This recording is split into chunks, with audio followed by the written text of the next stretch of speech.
I stared at the lawyer's mahogany desk, my fingers gripping the leather chair arms as he read my parents' will. 28 years of being their daughter, and they'd left everything to my younger sister, Madison. The Victorian house, the investment accounts, even Mom's jewelry collection.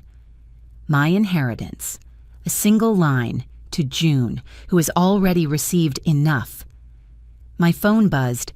Mom's text, "Sweetie, can you still cover our mortgage this month?" I typed 3 words that would change everything. Read the will. 6 months before that devastating moment in the lawyer's office, I was sitting at my kitchen table, writing out checks like I did every single month. The morning sun streamed through my apartment window, illuminating the stack of bills that weren't even mine. Mortgage payment for my parents' house, $2,400. Their health insurance premium, $875. Grocery delivery for their weekly shopping, $350. The numbers blurred together as exhaustion from my overnight shift at the hospital weighed on my shoulders. My name is June Matthews, and at 28 years old, I was working 2 jobs to support not just myself, but my entire family.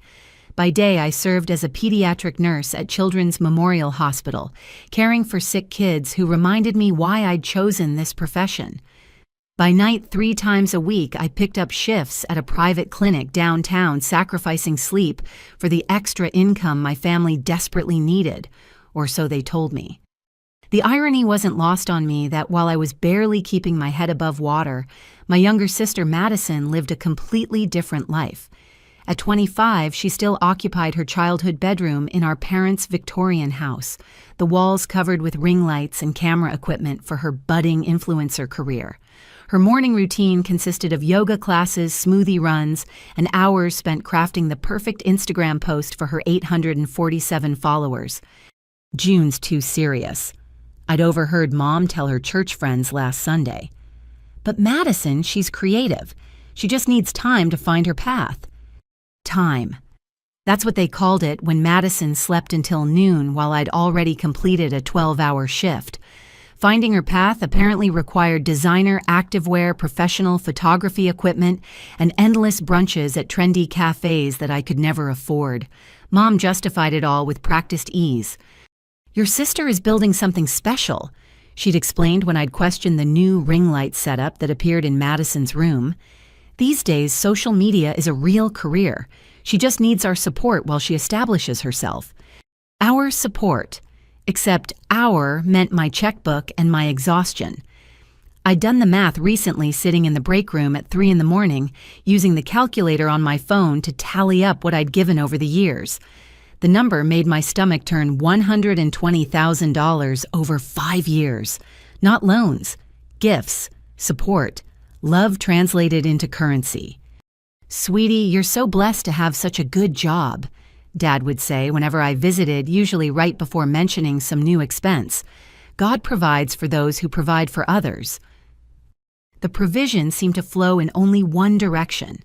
While I brown-bagged lunch to save money, Madison posted photos of her acai bowls and avocado toast.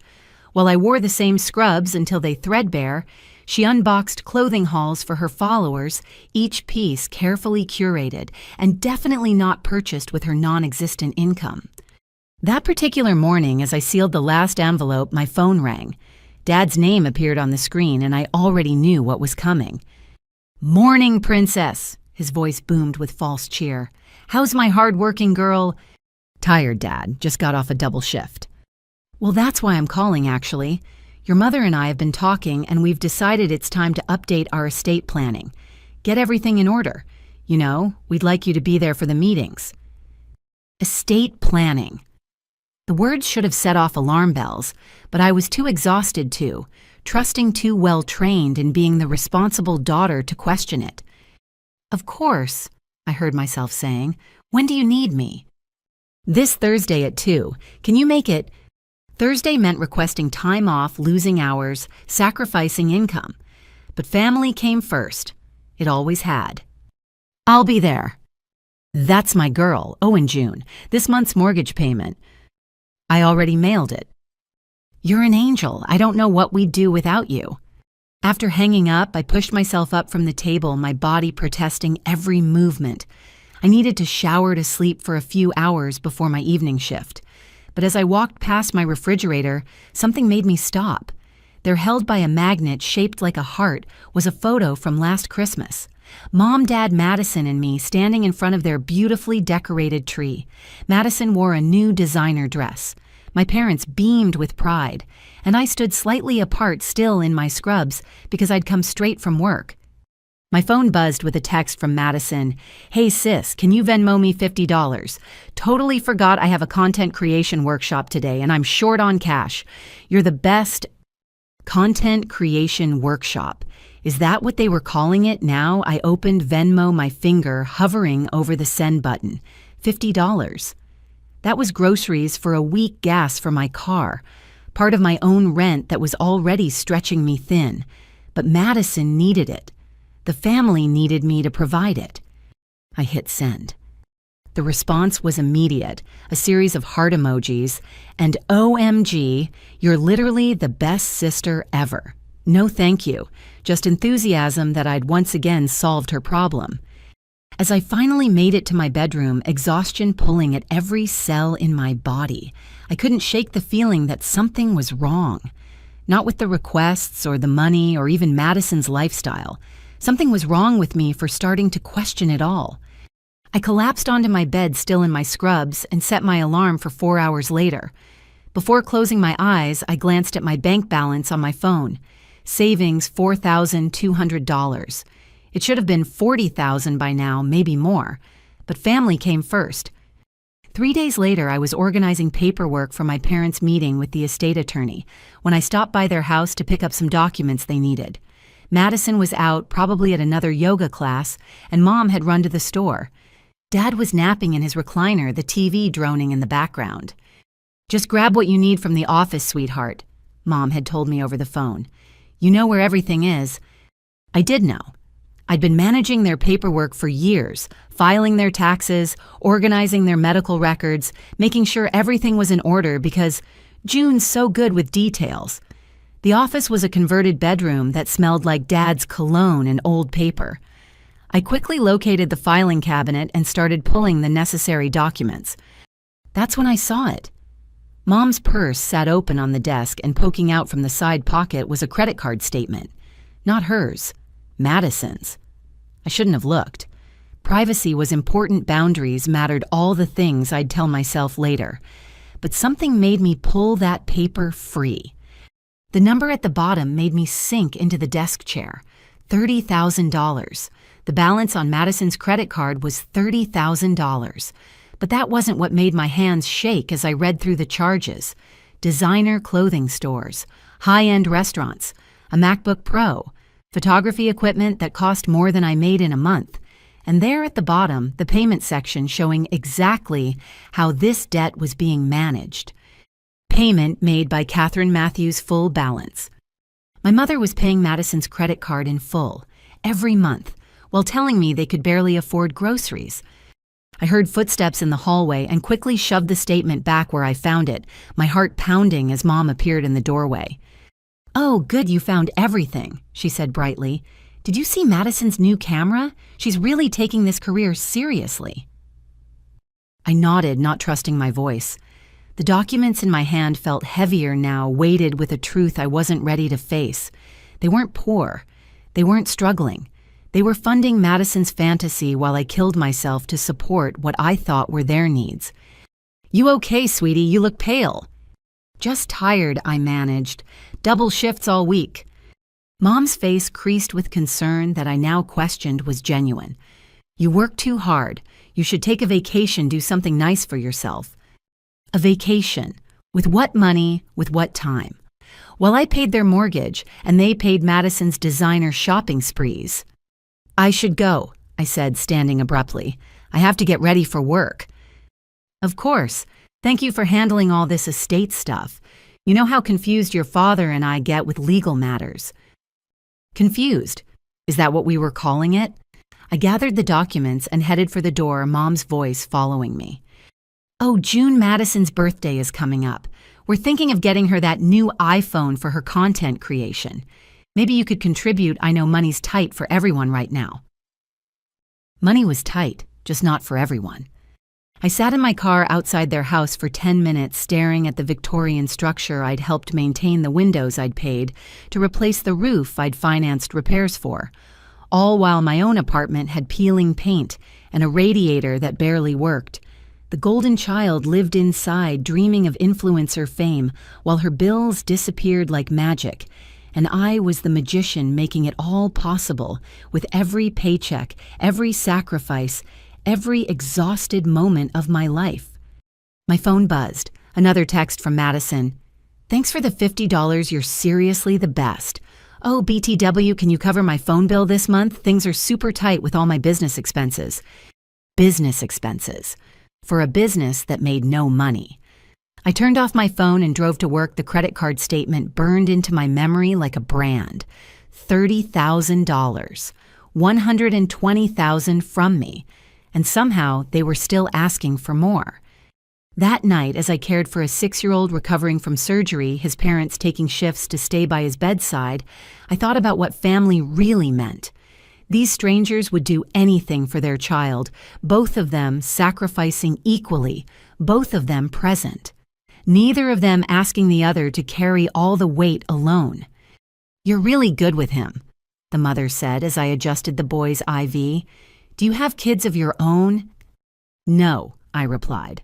"Just a younger sister." "She's lucky to have you."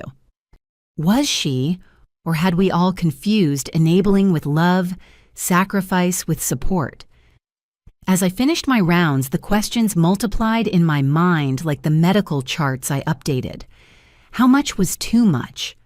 When did helping become hurting? And why did I feel guilty for even asking? The estate planning meeting was in 4 days. They wanted me there because I was responsible, reliable June who handled everything. But for the first time in my life, I wondered what would happen if I stopped handling it all, if I stopped being the solution to every problem, if I stopped writing checks and started asking questions. The thought terrified me more than any night shift, any exhaustion, any sacrifice I'd made. Because without my role as the provider, who was I to them, their daughter, or just their bank account? I wouldn't have to wait long to find out. Thursday arrived with unseasonable warmth for March in Portland, the kind of day that made everyone believe spring had come early. I'd managed to trade shifts with another nurse, losing a day's pay, but gaining the time to attend my parents' estate planning meeting. As I drove to the law offices of Brennan and Associates, I told myself this was important. This was family taking care of family planning for the future, being responsible. The building sat in the historic district, all red brick and climbing ivy, the kind of place that whispered old money and established traditions. I arrived 15 minutes early, finding my parents already in the waiting room. Dad wore his best suit, the navy one I'd bought him 2 Christmases ago. Mom clutched her purse like it contained state secrets, her nervous energy filling the space. "There's our girl," Dad boomed, standing to hug me. "Always punctual. That's why we need you here, June.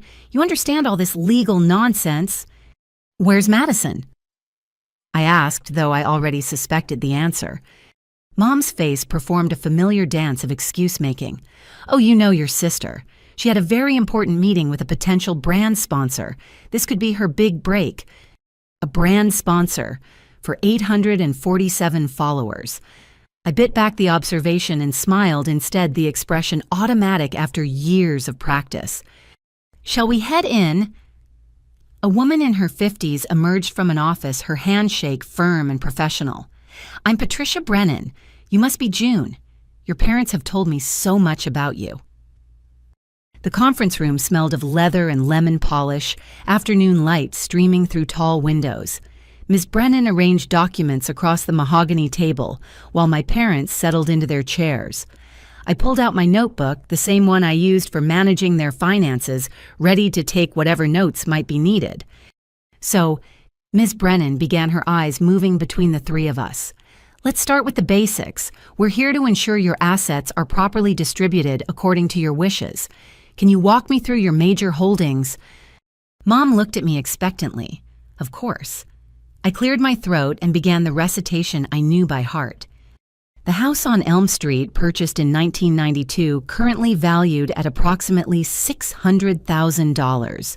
The mortgage has 18 months remaining. I didn't mention who'd been paying that mortgage. There's the investment account with Fidelity last statement showing $208,000. 2 vehicles both paid off. Mom's jewelry collection, which was appraised at $40,000 after Grandma passed. Dad's pension from the railroad plus Social Security for both. Ms. Brennan nodded approvingly, making notes. You're very organized. It's refreshing to see families who communicate so openly about finances. If only she knew. And you have 2 daughters, correct?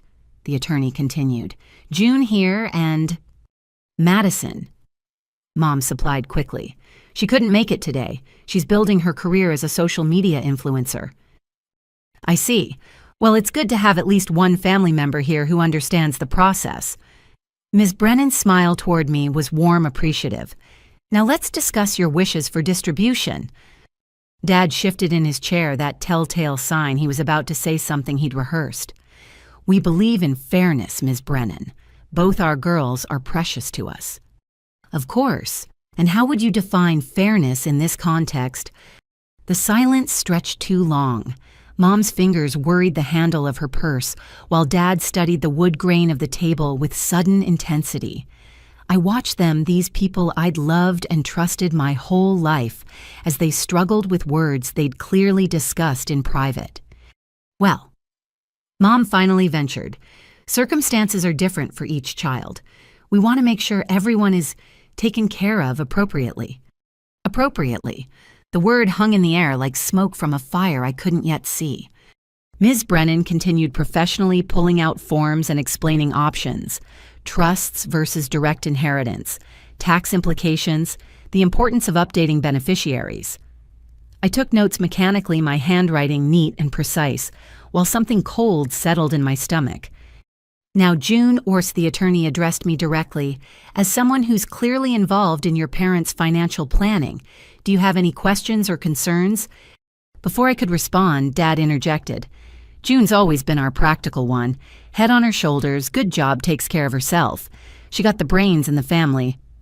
The praise should have warmed me. Instead, it felt like ice forming along my spine. That's wonderful, Ms. Brennan said. It must be a comfort to know you have a daughter who's so capable. Oh, yes, Mom agreed quickly. June's never needed much help, even as a child so independent. Not like... She caught herself, but the sentence hung unfinished. Not like Madison, the golden child who needed protecting, supporting endless financial cushioning against the harsh realities of adult life. We worked through the paperwork for another hour, discussing everything from medical directives to power of attorney, when Ms. Brennan suggested I might be the logical choice for executor. Given my clear understanding of their finances, my parents exchanged another of those loaded looks. We'll need to think about that, Dad said carefully. Family dynamics, you understand. I understood more than they realized. 40 minutes into the meeting, the conference room door burst open. Madison stood there in designer workout wear, her hair in an artfully messy bun, phone in one hand and iced coffee in the other. So sorry I'm late. She didn't sound sorry at all. Traffic was insane, and then I had to stop for coffee because I literally can't function without caffeine. Ms. Brennan's professional smile tightened slightly. You must be Madison. We're discussing your parents' estate planning. Oh, right, the will stuff. Madison dropped into the chair next to Mom, immediately pulling out her phone. Don't mind me. June's got this covered, right, sis? She didn't wait for an answer, her attention already absorbed by whatever was on her screen. I watched our parents' faces soften as they looked at her, their baby, who still needed protecting at 25. Perhaps we should recap what we've covered, Ms. Brennan suggested. No need, Madison said without looking up. Like I said, June handles all the boring stuff. That's what she's good at. Boring stuff, like working myself into exhaustion to keep their lives afloat. Ms. Brennan continued the meeting, but the dynamic had shifted. Every time she asked a question, Madison would sigh dramatically or check her phone. When discussing the house, she perked up enough to ask about renovation possibilities. For when the time comes, her words so casual about our parents' mortality that Mom actually flinched. "I'm thinking of knocking out the wall between the kitchen and dining room," Madison mused.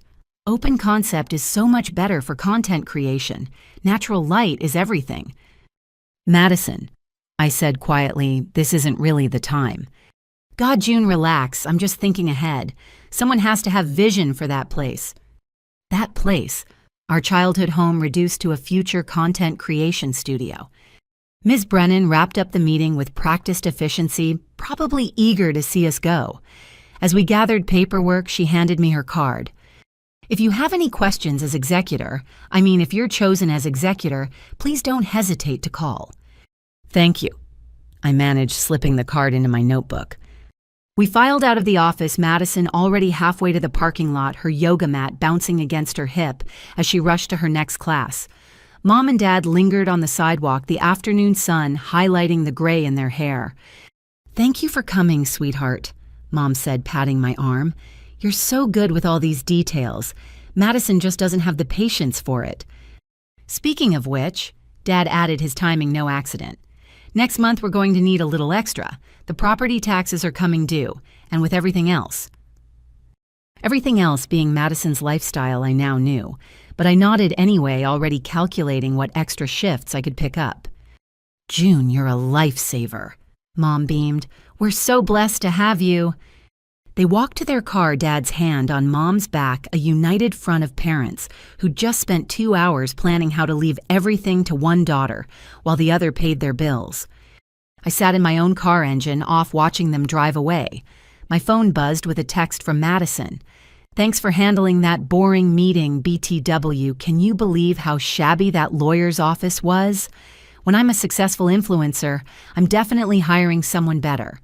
Speaking of which, I have this amazing opportunity to attend a content creator retreat in Malibu next month. It's only $3,000. Maybe we can call it an early birthday present." $3,000 for a retreat, while I calculated whether I could afford both gas and groceries this week. I started my car and headed back to work, arriving early for my shift. The break room was empty, giving me space to sit with my thoughts and the notebook full of estate planning information. Everything was there in my neat handwriting: assets, accounts, valuations, the concrete proof of a lifetime's accumulation, all of it designated for distribution after death. But nowhere in those notes was there a column for what I'd contributed. No line item for the sleepless nights, the double shifts, the sacrifices that had kept it all afloat. Just the cold, hard facts of what existed and who would receive it. "You okay?" My colleague Sarah poked her head into the break room. "You look like someone stole your lunch money." The laugh that escaped me was bitter. "Something like that." She came in, closing the door behind her. Sarah was one of the few people who knew about my family situation, having covered for me countless times when I needed to handle their emergencies. "Family stuff," she guessed, settling across from me. "Estate planning meeting today." "Ah." She didn't need more explanation. "Let me guess. They're leaving everything to Madison because you're so successful, and she needs it more." The accuracy of her assumption must have shown on my face because her expression shifted to sympathy mixed with frustration. "June, when are you going to stop letting them do this to you?" "It's not that simple. They're my parents." "And you're their daughter, not their personal ATM." I wanted to argue, to defend them, to explain that it wasn't like that, but the words wouldn't come because increasingly it was exactly like that. "You know what the worst part is," I said instead. I sat in that meeting taking notes, being helpful, being good, reliable June, and the whole time they were planning how to make sure I keep being exactly that, the one who handles everything but receives nothing. Sarah reached across the table, squeezing my hand. "You deserve better." Did I, or had I trained them too well in what I would accept? As I changed into my scrubs for another 12-hour shift, I thought about Ms. Brennan's assumption that I'd be executor. Of course I would be. Who else would handle the boring stuff, the details, the responsibility? That night I couldn't focus. My patients received the same level of care because that was non-negotiable, but my mind kept drifting to that conference room, to my parents' careful words about fairness and appropriate distribution, to Madison scrolling through her phone while they planned her future security using my present sacrifice. During my break, I found myself in the chapel, a quiet space I rarely visited. The silence felt heavy, expectant, like it was waiting for me to acknowledge truths I'd been avoiding. I wasn't the favored child. I was the functional one, the one who could be counted on to provide without question, to sacrifice without complaint, to love without reciprocation. And as long as I kept playing that role, nothing would change. My phone lit up with another text from Mom. "Forgot to mention at the meeting, the house needs new gutters. Can you handle that next month? Love you." Can you handle that I always had? That was the problem. As I headed back to my shift, I made a decision. I would handle the gutters. I would pay the property taxes. I would continue being good, reliable June. But I would also start documenting everything, keeping records not for their taxes or their estate planning, but for my own understanding of exactly what this relationship had become. Because Ms. Brennan was wrong about one thing. We weren't a family that communicated openly about finances. We were a family built on the silence of one person's sacrifice and everyone else's willful blindness to it. The meeting had shown me exactly where I stood in their plans. Now I had to figure out where they stood in mine. My 28th birthday fell on a Saturday, which meant I could actually attend my own celebration without losing a shift. Mom had insisted on hosting dinner at their house, promising my favorite meal and a special surprise. As I drove through the familiar streets of my childhood neighborhood, I tried to summon some enthusiasm. Birthdays in the Matthews family had always been productions complete with themed decorations and Mom's signature coconut cake. At least they were for Madison. The April evening was mild cherry blossoms from the neighbor's tree drifting across the windshield like pink snow. I'd bought myself a new blouse for the occasion, a small indulgence that had required careful budgeting. 28 felt like it should mean something, mark some kind of adult milestone. Instead, I felt caught between the life I was living and the one I'd imagined for myself. The house glowed with warm light and I could smell pot roast from the driveway. Dad opened the door before I could knock his face bright with an emotion I couldn't quite read. "There's the birthday girl 28 years ago you made us parents. Best day of our lives." The words should have touched me. Instead, they felt rehearsed like lines from a play we'd been performing for so long we'd forgotten it wasn't real. Inside the dining room table was set with Mom's good china, the pieces she only brought out for special occasions. Balloons bobbed in the corner and a banner reading, "Happy Birthday, June," hung across the archway. It was lovely, thoughtful even. So why did it feel like a stage set? Surprise. Madison emerged from the kitchen wearing a dress that probably cost more than my monthly grocery budget. "Happy birthday, sis." She air-kissed my cheek, careful not to smudge her lipstick, then thrust a small envelope into my hands. "Open it later," she said with a wink. "It's super special." Mom bustled in with appetizers, her face flushed from cooking.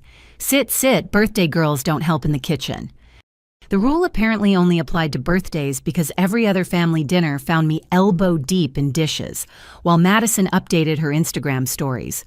But tonight, I was guest of honor. Tonight, I got to pretend this was normal, that we were a normal family celebrating a normal milestone. Dinner unfolded with practiced precision. Dad carved the roast with ceremony, Mom made sure my plate was full, and Madison documented everything with her phone, murmuring about family content and authentic moments. I smiled, laughed at Dad's familiar jokes, complimented Mom's cooking, played my part in our family performance. "So," Dad said as Mom cleared the dinner plates, 28, that's a big number, Princess. Any special plans for this year?" Before I could answer, my phone buzzed. A work email about schedule changes, but the notification preview showed something else that made my heart skip. A message from Human Resources about my annual review with the subject line, "Congratulations on your promotion." I'd applied for the head nurse position 3 months ago, gone through 2 rounds of interviews, demonstrated my skills and dedication. but with everything else happening, I'd almost forgotten about it. "What is it, dear?" Mom asked, returning with the cake, 28 candles flickering like tiny stars. The words felt surreal. "I got promoted, head nurse for the pediatric unit." "Oh my God, June." Madison squealed, her phone already recording. "That's amazing. How much more money is that?" Trust Madison to zero in on the financial aspect immediately. "It's substantial," I admitted. "About 30% increase plus better benefits." I watched my parents' faces transform, could actually see the calculations happening behind their eyes. 30% more meant 30% more. They could ask for 30% more problems I could solve, 30% more of Madison's dreams I could finance. "That's wonderful, sweetheart," Mom said, but her smile had shifted into something strategic. "You've worked so hard for this." A toast. Dad raised his wine glass, his voice booming with pride that felt different from the pride I'd hoped for. "To June, our successful daughter. You'll be able to do so much good with that extra income." So much good for them. "Make a wish," Madison commanded, her phone camera ready. I leaned forward, the candle's heat warming my face, and closed my eyes. What did I wish for? Recognition, appreciation, or just the chance to enjoy my own success without it becoming another resource for them to tap? I blew out the candles in one breath, and my family clapped like I'd performed a magic trick, which in a way I had. The magic of making money appear when they needed it, of solving problems with my checkbook, of being endlessly reliable. We ate cake vanilla with coconut frosting, and I opened Madison's card. Inside was a $5 gas station gift card, the price sticker still attached. "For your commute," she explained brightly. "I know gas is so expensive these days." $5 from someone whose $30,000 credit card bill I'd seen with my own eyes. But I smiled and thanked her, because that's what good daughters do. "Speaking of expenses," Mom said, and there it was, the transition I'd been waiting for. "Your father and I have been thinking about the house. With you doing so well now, especially with this promotion, we were wondering if you might help us with some updates. The kitchen really needs work, and Madison's room." "My room needs better lighting for filming," Madison interjected. "Natural light is everything for content creation. I was thinking skylights." "Skylights. In the house I was paying the mortgage on." "We can talk about it later," I said, trying to salvage something of my birthday. "Tonight's about celebrating, right?" "Of course." Dad agreed too quickly. "Absolutely. Our June, the head nurse. You know, I was just telling Bob at the hardware store about how successful you are. He couldn't believe one person could work so hard." One person. That was the key phrase. One person working hard so others didn't have to. After cake, I excused myself to use the bathroom, needing a moment alone. The hallway felt like a museum of our family history photos covering every wall. Madison's dance recitals where I'd worked overtime to pay for costumes, family vacations I'd funded but barely enjoyed because I was checking work emails, my college graduation where they'd spent the entire ceremony talking about Madison's gap year plans. I paused at Dad's study door, slightly ajar. The desk lamp was on papers scattered across the surface. I shouldn't look. It was his private space. But something pulled me forward, maybe the same instinct that had made me notice Madison's credit card statement. There next to his coffee mug was a legal pad covered in his handwriting, estate planning notes from our meeting with Ms. Brennan. My eyes scanned the page before I could stop myself. Madison, house all contents, jewelry investments after June pays off mortgage. June, successful doesn't need inheritance. Remind attorney to update will ASAP before June finds out about promotion. That last line hit like a physical blow. Before June finds out about promotion. They'd known. Somehow they'd known about my promotion before I did, and their first thought wasn't pride or celebration. It was making sure I wouldn't inherit anything before I became even more successful. June, Mom's voice from downstairs. We have one more surprise. I backed away from the desk, my hands shaking. They'd planned this. The birthday dinner, the celebration, all of it designed to butter me up before asking for more money while simultaneously ensuring I'd never see a penny of what I'd invested. Coming. I called back my voice steady through years of practice.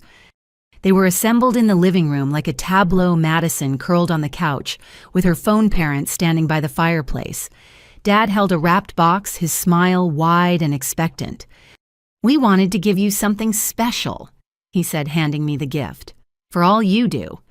I unwrapped it carefully, the paper falling away to reveal a photo album. Inside were pictures of our family, carefully curated moments that told a specific story. June helping with homework, June cooking Thanksgiving dinner, June painting the fence, June fixing the car. Every photo showed me in service to them, working, providing, giving. "We thought you'd like to remember all the wonderful times," Mom said softly. "You've always been such a help to this family." A help, not a daughter, a help. I couldn't finish the sentence. What was it? A monument to my utility, a scrapbook of sacrifice. "There's more," Madison said, bouncing up from the couch. "Look at the last page." I flipped to the end where they'd pasted a printout of a text conversation. My texts to them over the years. Mortgage payment sent. Transferred money for repairs. Covered the medical bill. Sent extra for groceries. A comprehensive record of my financial support presented like achievements to be celebrated. "You've given us so much," Dad said, his voice thick with emotion I now questioned. "We wanted you to see how much it's meant to us, but not enough to leave me anything. Not enough to stop asking for more. Just enough to document it to prove they knew exactly what they'd taken. Thank you." I managed, because what else could I say? "Thank you for showing me exactly how you see me. Thank you for the evidence of your calculated use of my love." "Group hug," Madison announced, and suddenly they were all around me, arms encircling the scent of Mom's perfume and Dad's aftershave and Madison's expensive shampoo, creating a cloud of family. I stood rigid in the center, holding the album of my exploitation, wearing my new blouse that had required such careful budgeting, promoted to a position they saw only as an expanded resource. "We love you, June," Mom whispered, "our responsible girl."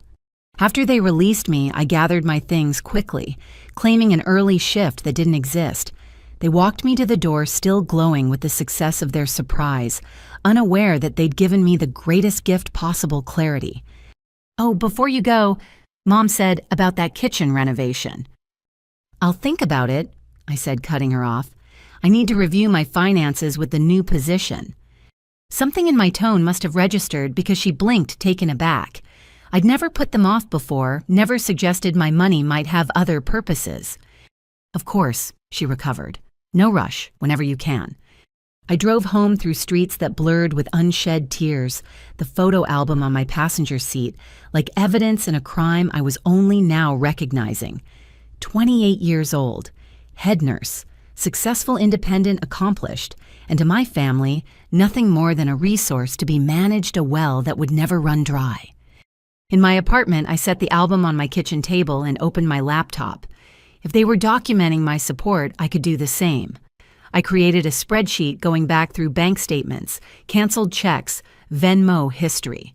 The numbers accumulated like grievances, each entry a moment I'd chosen them over myself.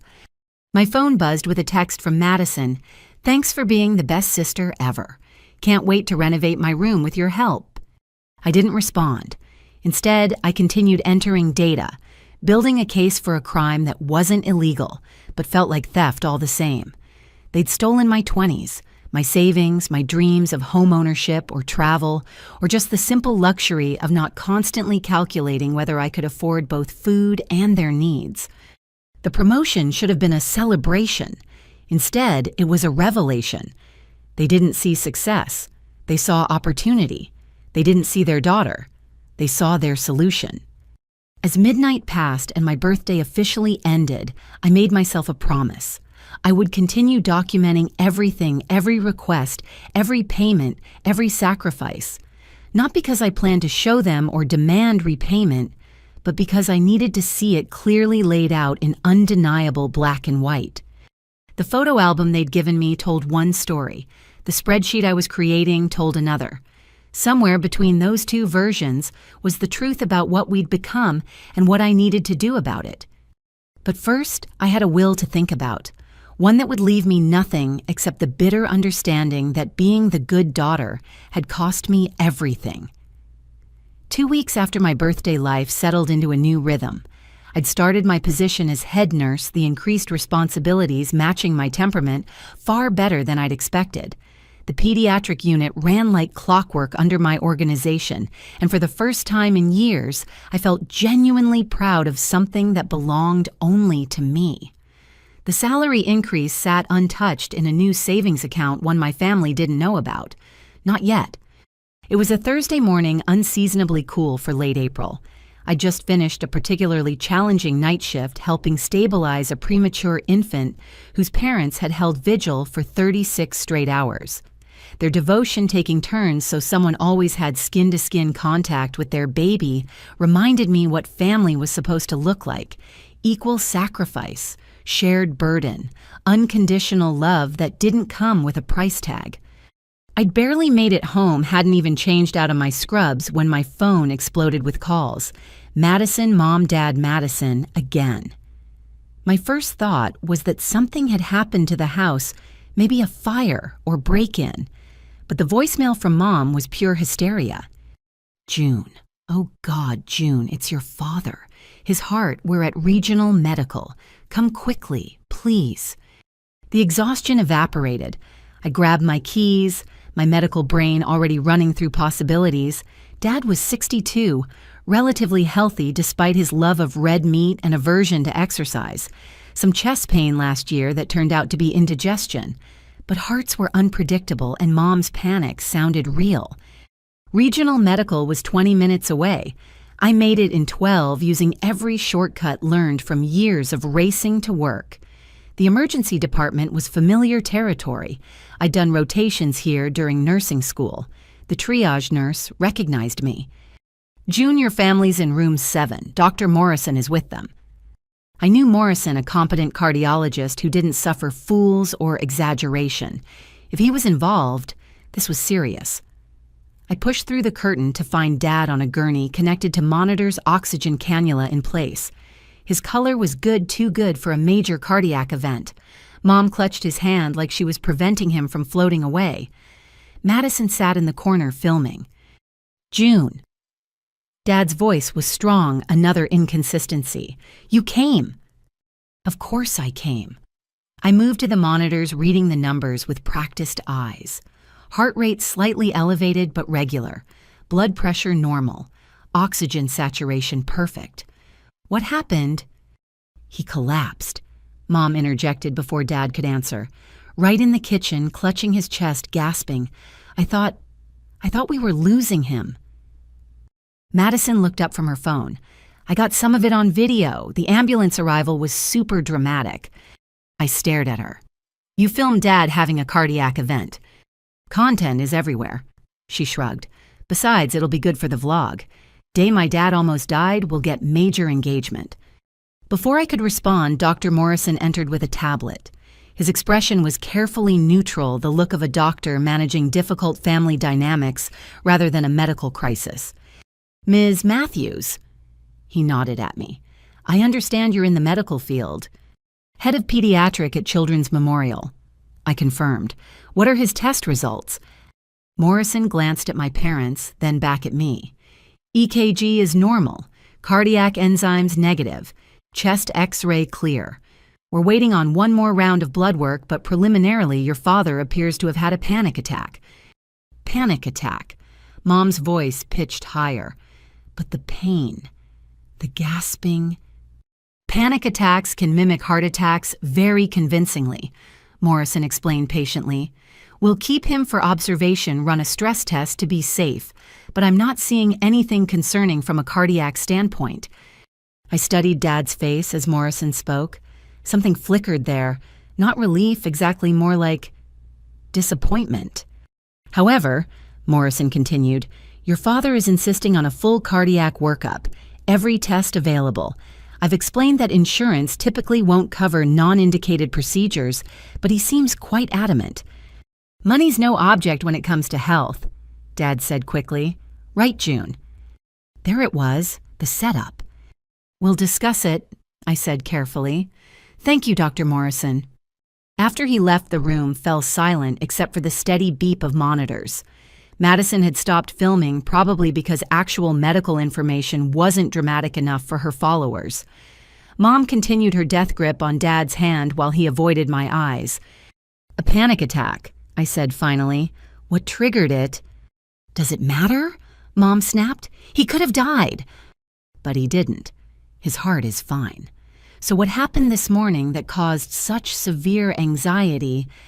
They exchanged looks, the kind that told me this was rehearsed, but they hadn't counted on Morrison being so direct with his diagnosis, hadn't expected me to push back. Financial stress, Dad admitted finally. The bills, the house, trying to keep everything afloat. It just overwhelmed me.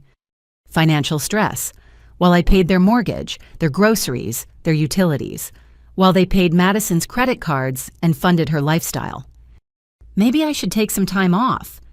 Dad continued warming to his theme. Focus on my health. Of course, that would mean losing income. You're retired, Dad. You have your pension. Well, yes, but there are gaps. Medical bills from this will be enormous. And if I need cardiac rehabilitation... I pulled out my phone, opening the calculator app. Let's see. Ambulance transport, roughly $1,500. Emergency room visit with full workup, maybe $3,000 with your insurance. Stress test, another $1,000. You're looking at around $6,000 maximum. $6,000. Mom gasped like I'd suggested amputating a limb. We don't have that kind of money. Then it's good that insurance covers most of it, I said evenly. Your out-of-pocket will be your deductible, which is what, $2,000. The room went quiet again. Madison fidgeted with her phone while my parents recalibrated their strategy. You seem very calm about your father's health, Mom accused. I'm calm because he's stable. His tests are normal. He's going to be fine. I moved to Dad's bedside, checking his peripheral pulses automatically. But I'm concerned about this panic attack. What aren't you telling me up? Dad closed his eyes. You wouldn't understand. You've never had to worry about money. The irony of that statement from a man whose bills I paid nearly choked me. I need to inform my work. I'll be late, I said, instead of screaming. I'll be right back. I stepped into the hallway, breathing deeply. My phone already had texts from Madison. Dad's being so dramatic, but Mom says we have to play along, followed by, BTW, can you cover my car payment this month? Tots forgot with all this drama. I called my supervisor explaining the situation. She was understanding, told me to take the day. As I hung up, I noticed a familiar figure by the nurse's station. Carla, one of my nursing school classmates now working emergency. June heard your dad was brought in. He okay? Panic attack. I said, then lowered my voice. Can I ask you something in confidence? She guided me to a quiet corner. What's up? When he came in, what did he present with? Carla glanced around, then pulled up his intake chart on her tablet. Honestly, he walked in, said he'd had severe chest pain at home, but it resolved in the car. Vitals were stable from admission. We did full protocol because he insisted he'd collapsed, but... She shrugged. But he walked in. Under his own power. Your mom was more upset than he was, kept talking about how gray he'd been at home, how he'd stopped breathing. But his O2 sats were perfect, no cyanosis indicators. We see this sometimes. See what?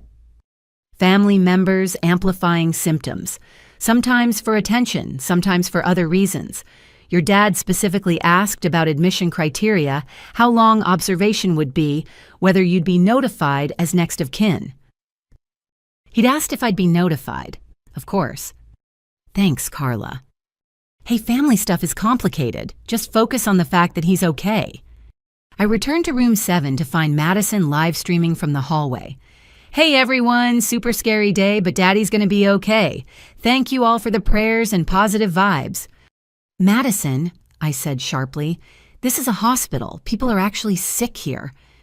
She ended the stream with a pout. God, June, I'm just updating my followers. They care about our family. All 847 of them. Inside, Mom was helping Dad sit up. His color remained good, his breathing even. Whatever had happened at home, he wasn't in distress now.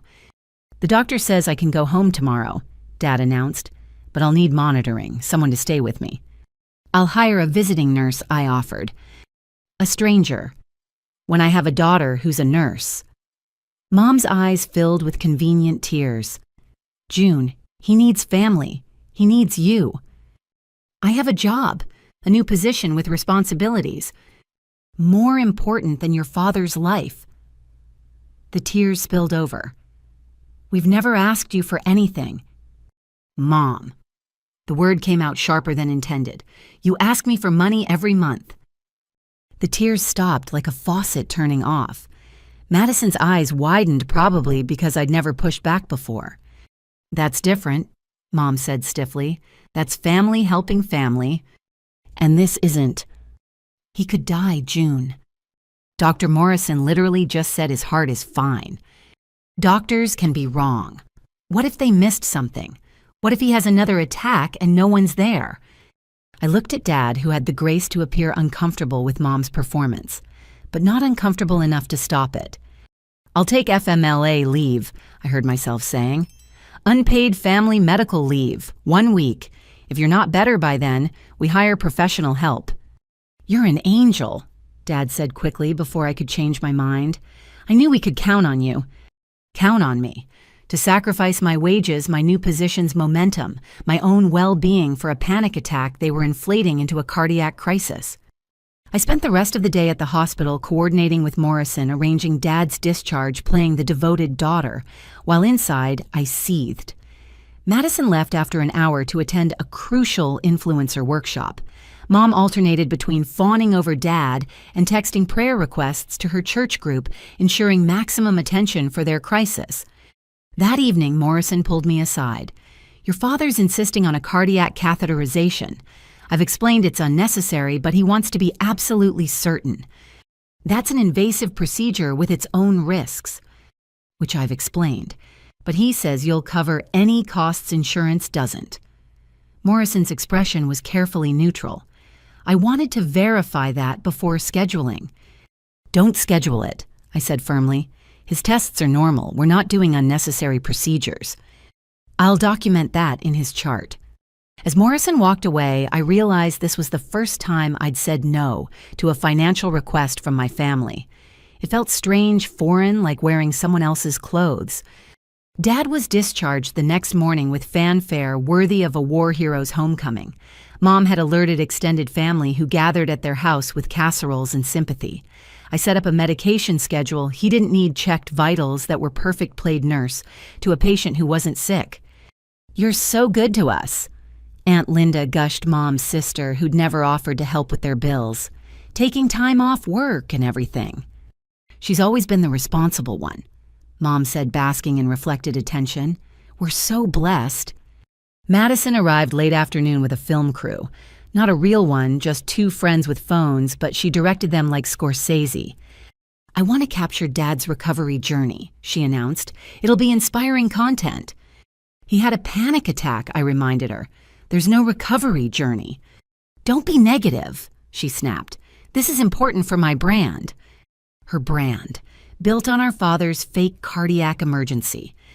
For a week, I stayed at my parents' house, sleeping in my childhood room that had been converted to Madison's clothing storage.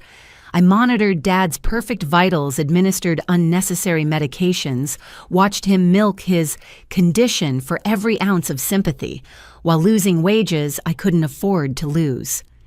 Madison used the week to create a 12-part series about family health scares that gained her 100 new followers. Mom coordinated meal deliveries from church friends, none of which she cooked despite being perfectly capable.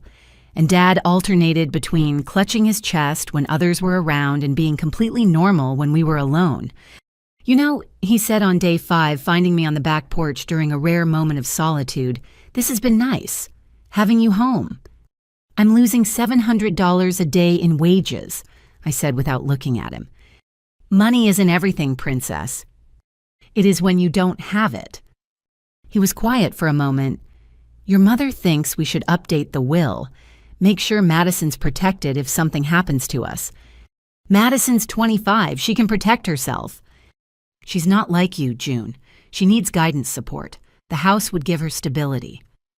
The house I paid for. Do what you think is best.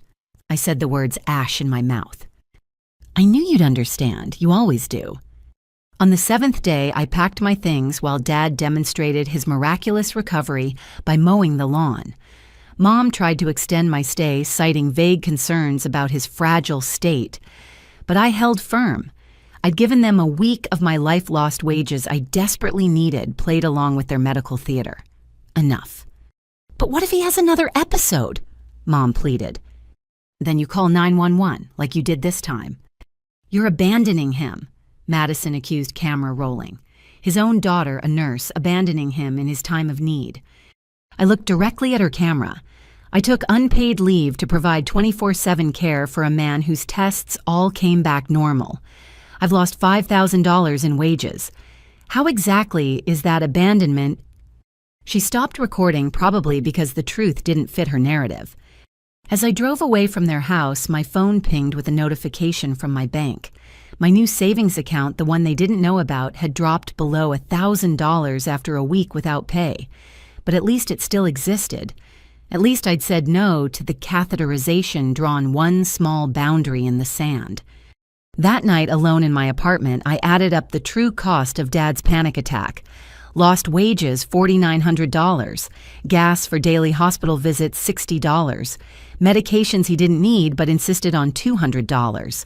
The look on his face when Dr. Morrison said his heart was fine, priceless, and devastating in equal measure.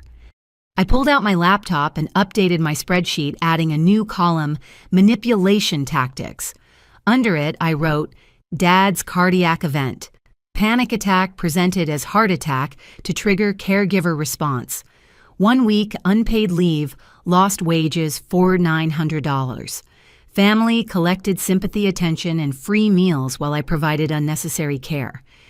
The documentation felt like armor, each entry strengthening my resolve. They'd played their trump card, the health scare, designed to remind me that good daughters sacrifice everything. But their performance had been too transparent, their greed too obvious. My phone buzzed with a text from Mom. Dad's tired tonight. Are you sure you can't stay 1 more week? I didn't respond. I was tired, too. Tired of being their solution, their bank account, their proof that they'd raised at least one successful child. Tired of Madison's camera turning our family dysfunction into content. Tired of panic attacks dressed up as heart attacks and love that came with a price tag I could no longer afford to pay. Most of all, I was tired of being the only one who seemed to care that none of this was normal. That families weren't supposed to work this way, with one person bleeding themselves dry while others complained the flow wasn't fast enough. Tomorrow, I'd return to my real job, my real life, the place where my skills meant something beyond my ability to pay bills. But tonight, I sat with my spreadsheet and my anger and my growing understanding that being the good daughter was killing me faster than any heart attack could kill my father. The will. They were updating the will while I slept in Madison's storage room and monitored his non-existent symptoms, making sure their responsible daughter would keep being responsible even after they were gone. Especially after they were gone.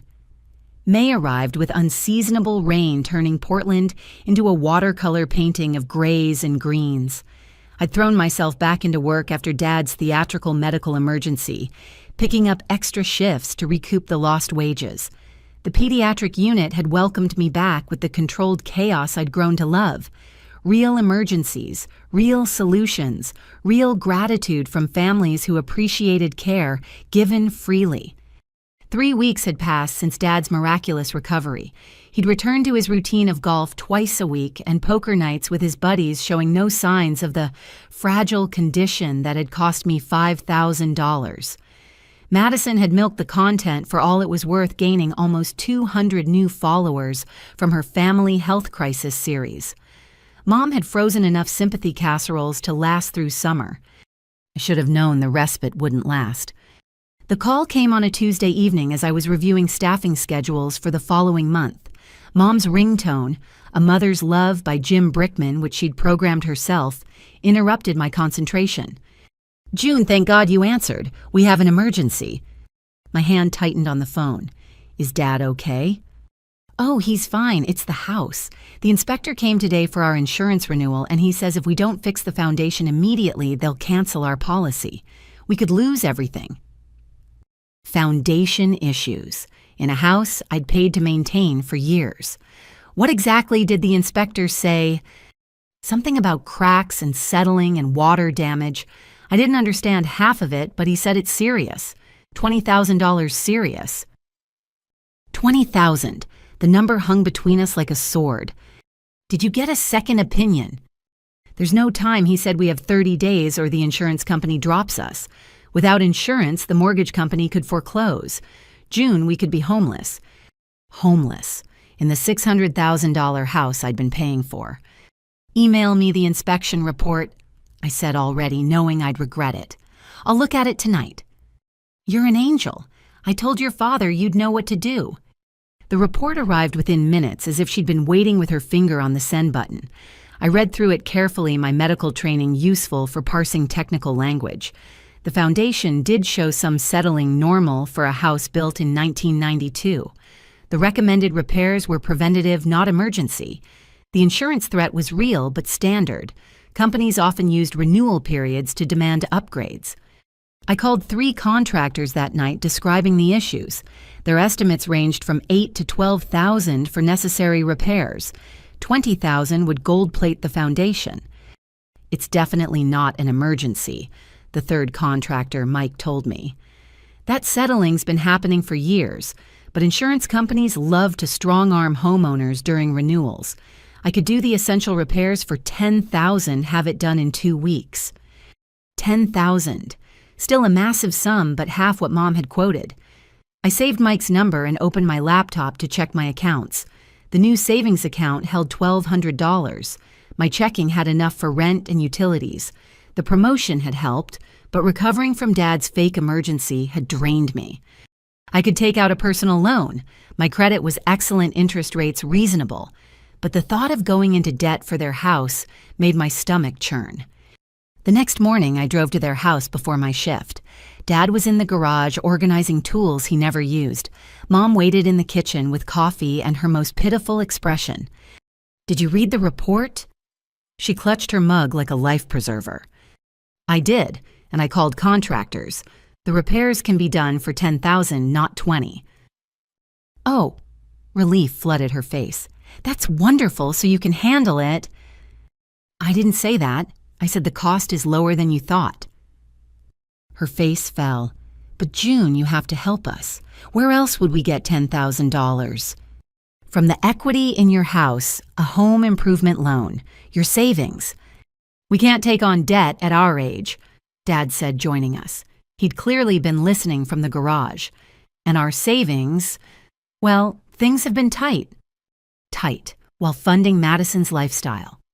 Speaking of Madison, I said, "Where is she? This affects her too." "She had a very important meeting with a potential sponsor," Mom said quickly. "A teeth whitening company wants to partner with her." "Ah, how much does that pay?" Silence.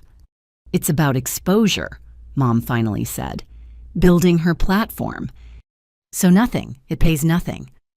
"June, don't be negative. Your sister is building a career." "While I'm being asked to pay $10,000 to fix the house she lives in for free?" The words hung in the air like an accusation.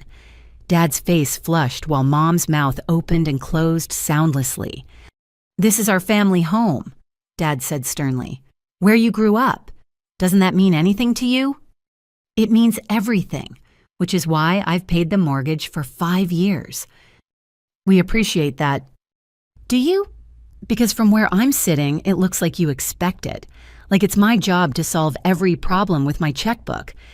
Mom started crying right on cue. "I can't believe you're being so cruel. We could lose our home." "You won't lose it if you pay for the repairs yourselves." "With what money?" Dad's voice rose. "You think we're rich. You think we have thousands lying around."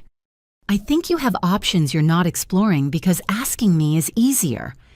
The front door burst open and Madison swept in, carrying shopping bags and radiating excitement. "Family meeting without me, Rude." She dropped into a chair, designer sunglasses still perched on her head. "What are we discussing?"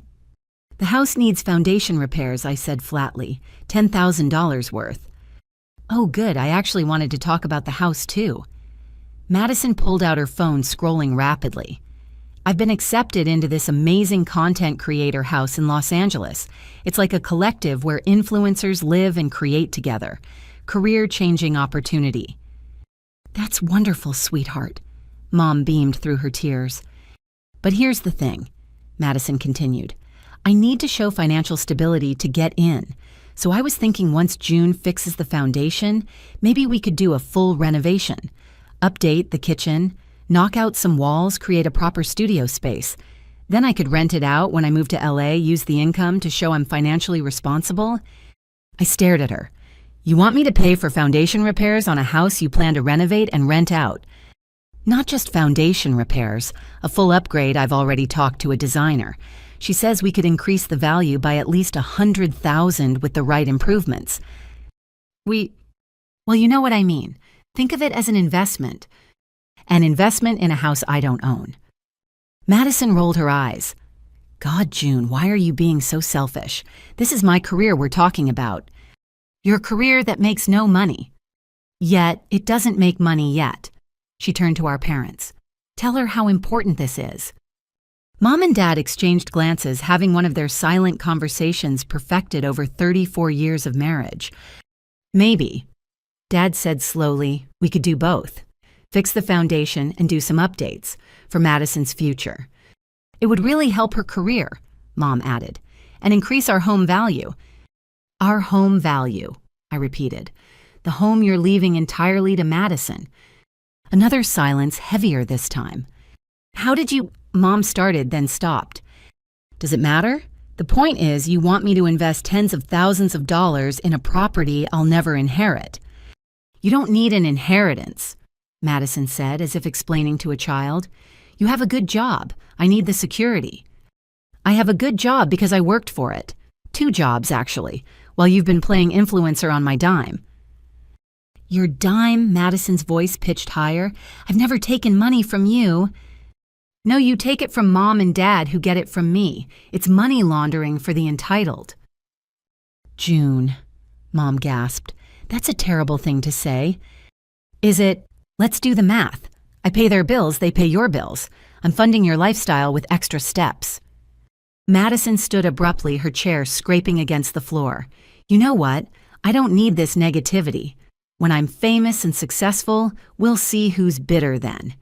She stormed out, but not before adding, "And yes, I did talk to contractors. We could do the whole renovation for $50,000. Think about it. $50,000. From 10 to 20 to 50, the number climbing with each conversation. "She's just passionate about her future," Mom said weakly. "Her future in my past," I muttered. "What?" "Nothing. Look, I need to go to work. Actual work that pays actual money. But the foundation, get a loan, sell some things, ask Madison to contribute from her teeth-whitening windfall. But I'm not taking on debt for a house you've already decided isn't mine." I left them sitting at their kitchen table, probably strategizing their next approach. The drive to work was a blur of rain and regret. Regret that I'd answered the phone. Regret that I'd trained them so well to see me as their solution. Regret that love in our family had become so transactional. At the hospital, I threw myself into my shift with desperate energy. Here, problems had solutions that didn't require my bank account. A 6-year-old with pneumonia responded to antibiotics. An infant's fever broke after careful monitoring. Parents thanked me with tears of relief that had nothing to do with money. During my break, I sat in the cafeteria with my phone off, enjoying the silence. No texts about foundations or renovations or influencer houses, just peace. Rough day. Dr. Martinez sat across from me with her lunch. "Family stuff," I admitted. "Ah." She unwrapped her sandwich thoughtfully. "Let me guess. They need money." How did you know? Because you have that look, the one that says, I'm solving everyone's problems but my own. She took a bite, chewing slowly.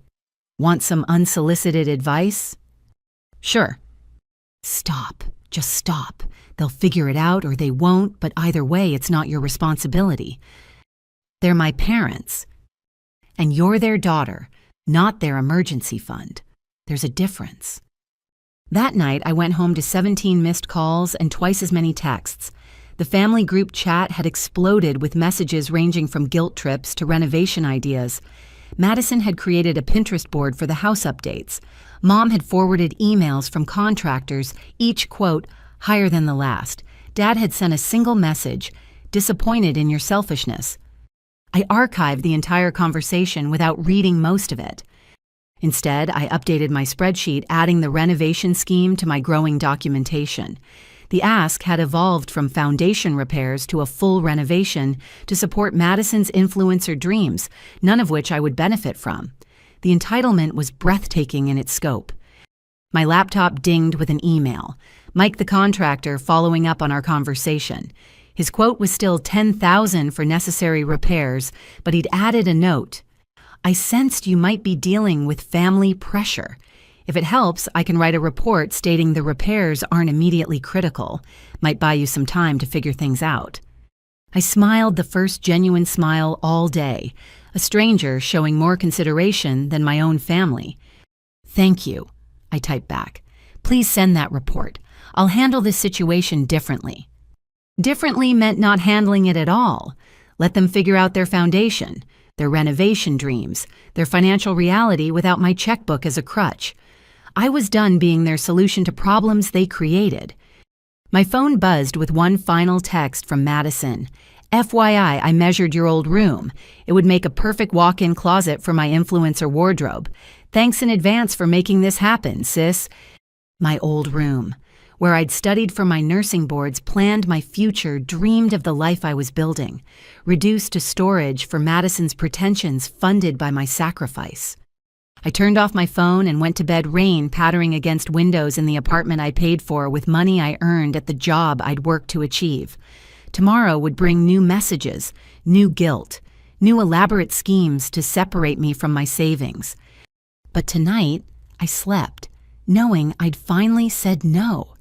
The foundation could crumble, Madison's influencer dreams could collapse, and their disappointment could echo through that $600,000 house. It wasn't my foundation to fix anymore. The drive back from the lawyer's office felt like navigating through a dream or a nightmare.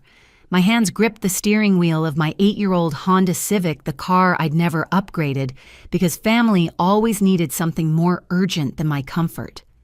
28 years of being Howard and Catherine Matthews' daughter, and my inheritance was a single line of cruelty to June, who has already received enough. I pulled into the first parking lot. I found a half-empty strip mall with a defunct Blockbuster and a nail salon that had seen better days. The engine ticked as it cooled, keeping time with my racing thoughts. Already received enough. What had I received exactly? The privilege of paying their bills, the honor of sacrificing my 20s to their comfort, the joy of watching Madison live the life I funded. My phone hadn't stopped buzzing since I'd left the office. 14 missed calls from Mom, 8 from Dad, 23 texts from Madison. I finally looked at the most recent. June, stop being dramatic. When are you sending this month's payment? The mortgage company doesn't care about your feelings. Mom. The mortgage company, for the house they'd left entirely to Madison along with everything else. I opened my contact list and scrolled to Sarah Chen, my best friend since nursing school, and now a financial advisor who'd tried repeatedly to talk sense into me about my family's situation. She answered on the second ring. June, everything okay? You sound... They left me nothing. The words came out flat, emotionless. The will reading was today. Everything goes to Madison. The house, the investments, Mom's jewelry, everything. Oh, honey, I'm so sorry, but also I'm not surprised. I am. I laughed, but it sounded broken. I'm an idiot, but I'm surprised.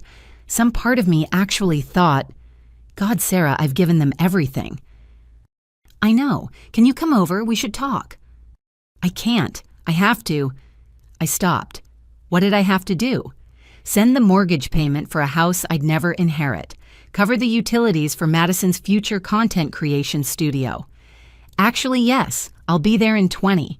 Sarah lived in a converted loft in the Pearl District, the kind of place I dreamed of affording before family obligations consumed every spare dollar. She met me at the door with a glass of wine and a hug that nearly broke my composure. "Tell me everything," she said, guiding me to her couch. I recounted the meeting, the lawyer's careful words, my parents' refusal to make eye contact, Madison's immediate plans for renovation.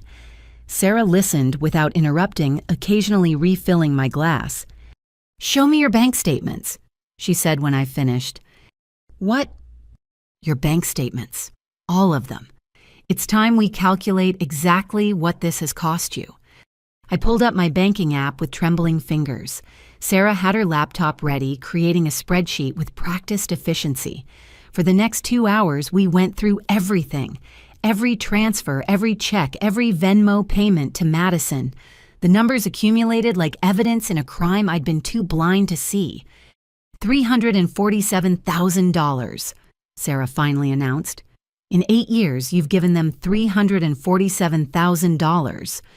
The number hit like a physical blow. That's a house. That's my house. That's your life, June. The trips you didn't take, the opportunities you passed up, the security you sacrificed. For what? For family." The words tasted bitter now. "That's not family, that's exploitation." My phone rang. Mom again. This time I answered, putting it on speaker so Sarah could hear. "Finally, June. What is this nonsense? You can't just storm out and ignore us." "I didn't storm out. I left after the meeting ended." "Without saying goodbye, without discussing the mortgage payment, it's due in 3 days. Then Madison should pay it. After all, it's her house." Silence. Then, "You know your sister doesn't have that kind of money." "Neither do I." "Don't be ridiculous. You just got promoted. You're a head nurse now." "Which means I make enough to support myself, not an entire family that's written me out of their will." June Elizabeth Matthews. Dad's voice boomed in the background. "You get over here right now. We need to discuss this like adults." "No." The word hung there simple and final. I'd never said it so baldly before. "No." Mom's voice climbed octaves. "What do you mean, no?" "I mean no. I'm not coming over. I'm not discussing anything. And I'm not paying your mortgage." "Then we'll lose the house." "You'll lose Madison's house. Take it up with her." I hung up before they could respond. Sarah squeezed my hand, her expression mixing pride and concern. "That was brave," she said. "That was terrifying." I drained my wine glass. "They're going to lose it, aren't they? Without my money, they can't maintain that lifestyle." "Let me run some numbers." Sarah turned back to her laptop, fingers flying over keys. "Based on what you've told me about their finances, yeah, they're in trouble. They've been living on roughly 60% more than their fixed income for years. You've been the difference between comfort and catastrophe." "And Madison?" Sarah snorted. "Madison's influencer income wouldn't cover a phone bill. She's been playing entrepreneur with your money." My phone exploded with notifications. I glanced at the screen to see Madison had started a group text with extended family, painting me as the villain who was letting our parents become homeless. The messages poured in from aunts, uncles, cousins I hadn't spoken to in years. "June, is this true? You're abandoning your parents." "Aunt Linda. Family helps family. Shame on you. Uncle Robert. Maybe if you weren't so selfish, they wouldn't have had to leave everything to Madison. Cousin Patricia." That last one made me laugh dark and bitter. The circular logic of dysfunction. I was selfish for not giving more, so they punished me by ensuring I'd inherit nothing, which justified my selfishness. "Block them all," Sarah advised, "at least for now." Instead, I typed one message to the group. "I've financially supported Mom and Dad for 8 years while Madison lived rent-free. I've paid their mortgage, utilities, groceries, and repairs. Total $347,000. They've left me nothing in their will because I've already received enough. If you're so concerned about family helping family, feel free to take over the payments. The mortgage is $2,400 month, utilities average $500, groceries $400. Madison's credit card bills are extra. Let me know who's taking which expense. June. Then I muted the conversation. That felt good, I admitted to Sarah. It should. You just set a boundary. First of many, I hope. We ordered Thai food and spent the evening planning my financial recovery. Without the drain of my family's expenses, I could actually save money, build an emergency fund, maybe even consider buying my own place. You could have been a homeowner by now, Sarah said gently. That promotion money could go toward your future, not their present. I know. The grief of it sat heavy in my chest. I think that's what hurts most. Not the will, I mean that stings, but realizing how much I've sacrificed for people who see me as a resource, not a daughter. When did it start, the financial support? I thought back. Right after nursing school. Dad mentioned they were struggling with the mortgage. Just a temporary help, he said. A few months while they got back on their feet. 8 years of temporary. And Madison was in college then. They said once she graduated, things would be easier. I laughed without humor. She graduated 3 years ago, still waiting for things to get easier. My phone rang, an unknown number, but the voicemail was immediately familiar. Ms. Matthews. This is Patricia Brennan. I'm sorry to call after hours, but your parents have asked me to reach out. They're concerned about some statements you made after our meeting. They'd like to discuss possible amendments to the will. Please call me back at your earliest convenience. I played it for Sarah. They're panicking, she observed. Reality is setting in. Should I call back? Absolutely not. Let them sit with their choices. Besides, what could they offer you now, a token inheritance in exchange for continued financial support? That's not love, June. That's negotiation. My phone lit up again. This time a text from Madison with a photo attached. She'd taken a selfie in front of the house, fake tears streaming down her face. The caption, "About to lose my childhood home because my sister cares more about money than family. Heartbroken family drama, help." She's trying to crowdfund your guilt, Sarah said, disgusted. How very influencer of her. The comments were already pouring in from her followers, offering prayers and calling me heartless. Someone had started a GoFundMe that had raised $37 in the first hour. $37, I repeated. She needs $2,400 for the mortgage, and her devoted followers have raised $37. Reality is a harsh teacher, Sarah observed. We talked until midnight planning my next steps. Cancel any automatic transfers. Close the joint account Mom had convinced me to open for emergencies. Change my beneficiaries on everything. Small actions that felt monumentally significant. You know they'll escalate, Sarah warned as I prepared to leave. This is just the beginning. When the mortgage comes due and you don't pay, they'll pull out every manipulation tactic in the book. I know. I hugged her tightly. But I'm done being their solution. Madison wanted the house so badly she can figure out how to pay for it. And if they lose it? I thought about the Victorian on Elm Street where I'd grown up in the shadow of Madison's brightness. Where I'd done homework at the kitchen table while she had dance lessons I now knew I'd eventually pay for. Where love had been portioned out based on who needed protection and who could provide it. Then they lose it, I said finally. And maybe for the first time in her life, Madison will have to solve her own problems. Driving home through the quiet Portland streets, I felt something I hadn't experienced in years possibility. My next paycheck would be mine. My promotion raise wouldn't disappear into their accounts. My future could be about my choices, not their needs. The phone rang again as I parked. Dad this time. I let it go to voicemail but listened before going inside. June, this is your father. I'm disappointed in you. After everything we've done, everything we've given you, this is how you repay us by abandoning your family. Your mother is beside herself. Madison's talking about having to get a real job. Is that what you want, your sister working some minimum wage position because you're too selfish to help call me back? We need to fix this before it's too late. Madison getting a real job, the horror, the impossibility, the thing millions of 25-year-olds did every day without their older sisters subsidizing their dreams.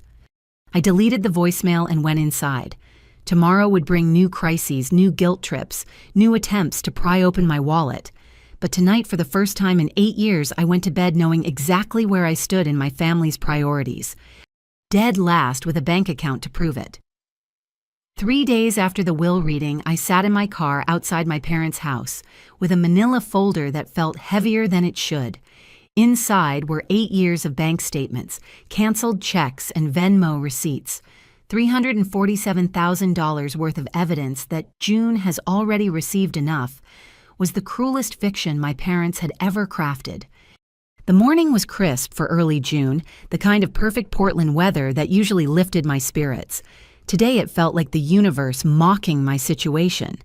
Madison's BMW, the one she'd leased with money that mysteriously appeared in her account each month, sat in the driveway next to Dad's truck and Mom's sedan, a full family assembly. They didn't know I was coming. The past 3 days had been a symphony of increasingly frantic messages I hadn't answered. Mom's texts had evolved from demanding to pleading to vaguely threatening. Dad left voicemails that alternated between disappointment and rage. Madison had started a TikTok series called When Family Betrays You that had gained her 50 new followers and $0 toward the mortgage that was now past due. I knocked on the door I'd once entered freely, the sound echoing like a judge's gavel. Mom answered, her face cycling through surprise, relief, and calculation in the span of seconds. June. Oh, thank God, we've been so worried. She reached to embrace me, but I stepped back, keeping the folder between us like a shield. I'm not here for a reunion. I'm here to talk about money. Her face hardened. That's all you care about now, money. Funny how it only became crass when I stopped providing it. I pushed past her into the house that smelled like coffee and the lavender potpourri she'd used since I was 12. Everything looked the same. The family photos lining the hallway Madison featured prominently, me relegated to the edges. The furniture I'd helped pay to reupholster the new smart TV Madison had convinced them she needed for content creation. They were assembled in the living room like they'd been waiting. Dad in his recliner trying to project patriarchal authority. Madison curled on the couch with her phone outfit camera ready in case this became content. And in the corner, a man I didn't recognize. Tall, athletic, wearing designer clothes that screamed new money. Who's this? I asked. This is Trevor, Madison said, not looking up from her screen. My boyfriend. He's a financial investigator and he says what you're doing might be illegal. Elder abuse or something. Trevor had the grace to look uncomfortable. I didn't exactly say, financial investigator, I interrupted. Perfect. Then you'll appreciate these.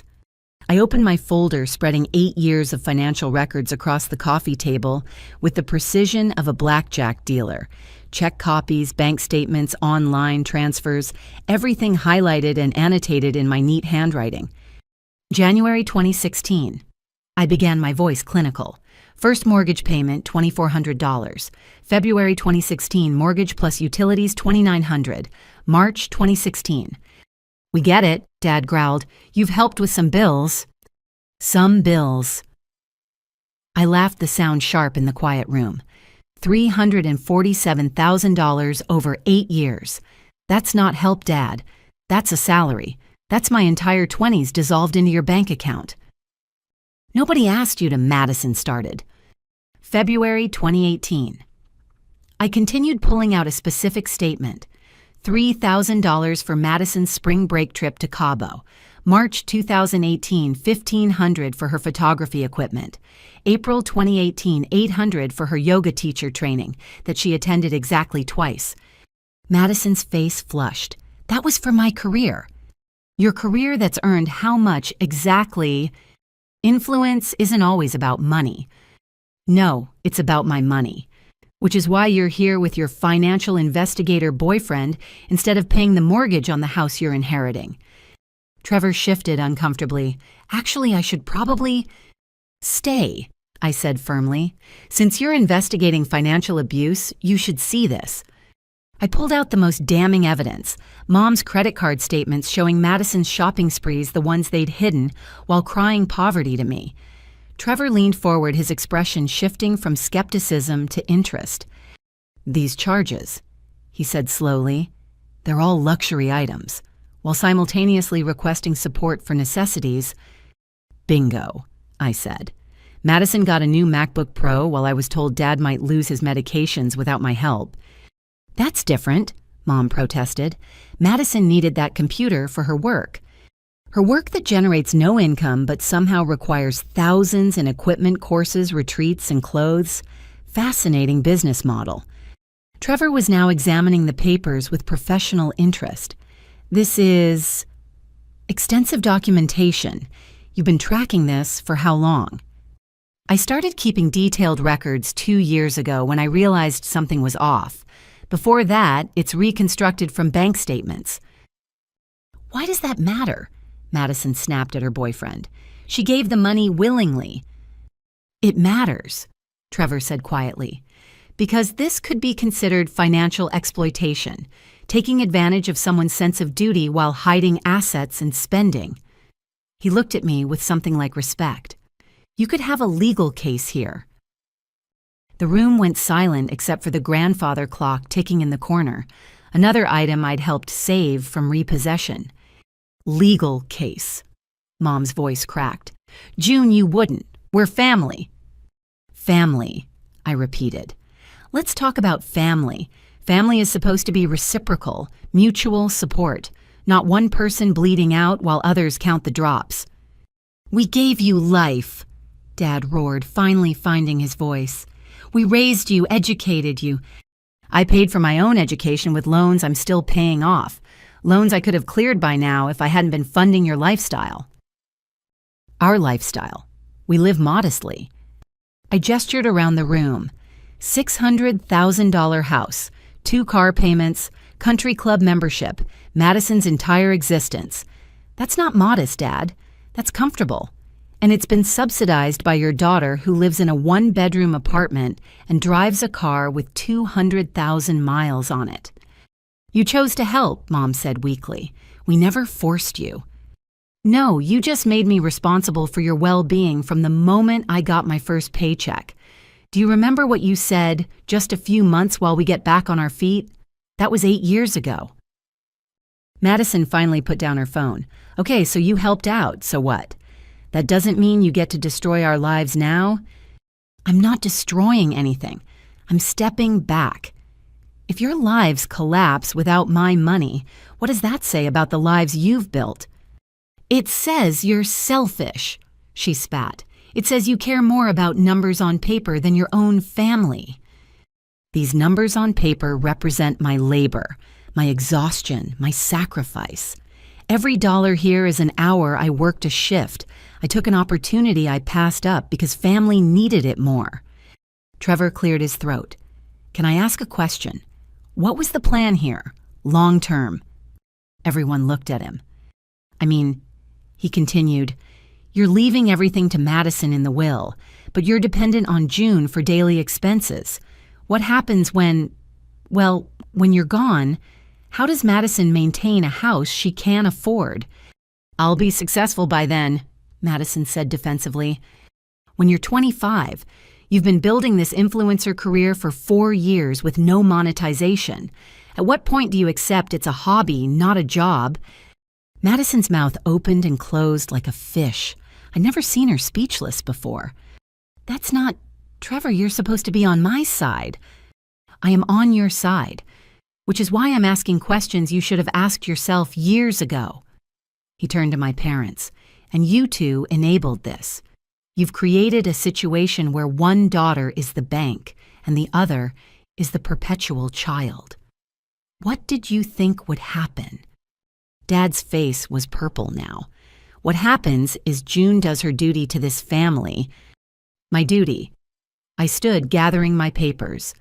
My duty was to launch my own life, to build my career, save for my future, maybe have relationships that weren't squeezed into the margins of your needs. Instead, I've been an ATM with a pulse, and you had the audacity to write in your will that I've already received enough. You have received enough, Mom cried. Love, support, a good upbringing. Madison received the same upbringing. Why doesn't she have to pay for it? Because she needs. What protection? Coddling. An eternal childhood funded by her sister. I shook my head. I'm done being your solution. Madison, the house is yours. Figure out how to pay for it. I can't. She actually stamped her foot like the child she'd never stopped being. You know I can't. Then sell it, get a job, marry rich. I don't care. It's not my problem anymore. June, please. Mom stood reaching for me again. The mortgage company is already calling. We could lose everything. You could lose Madison's inheritance. There's a difference. Where will we live? In the house, if Madison figures out adulting. In an apartment, if she doesn't. Millions of people downsize in retirement. You're not special. This is because of the will, Dad said suddenly. You're punishing us because we tried to provide for Madison. No, Dad. This is because I finally understand my place in this family. I'm not a daughter. I'm a resource. And resources can be depleted. I headed for the door, my folder of evidence tucked under my arm. Behind me, chaos erupted. Mom crying, Dad yelling, Madison shrieking about unfairness. But it was Trevor's voice that followed me. June, wait. I paused at the door. He jogged over, pulling out a business card. I'm actually a forensic accountant, he said quietly. I investigate financial crimes. What's happening here? It's not criminal, but it's not right either. If you need help protecting your assets going forward, call me. Why would you help me? You're dating Madison. He glanced back at the living room where Madison was now performing hysteria for her phone camera. I've been dating her for 2 months. I thought she was an entrepreneur. Now I see she's... Well, I see what she is, and what you've been to this family. He paused. That spreadsheet you showed in my profession, we call that evidence of financial abuse, emotional manipulation for monetary gain. You could probably sue. I don't want to sue. I just want to be free. Then be free, but keep those records. And maybe... He hesitated. Maybe think about talking to a therapist who specializes in financial trauma. This kind of long-term exploitation leaves marks. Financial trauma. I'd never considered that my exhaustion might have a clinical name. Thank you, I said, meaning it. And good luck with... I gestured toward the living room where Madison's voice had reached supersonic frequencies.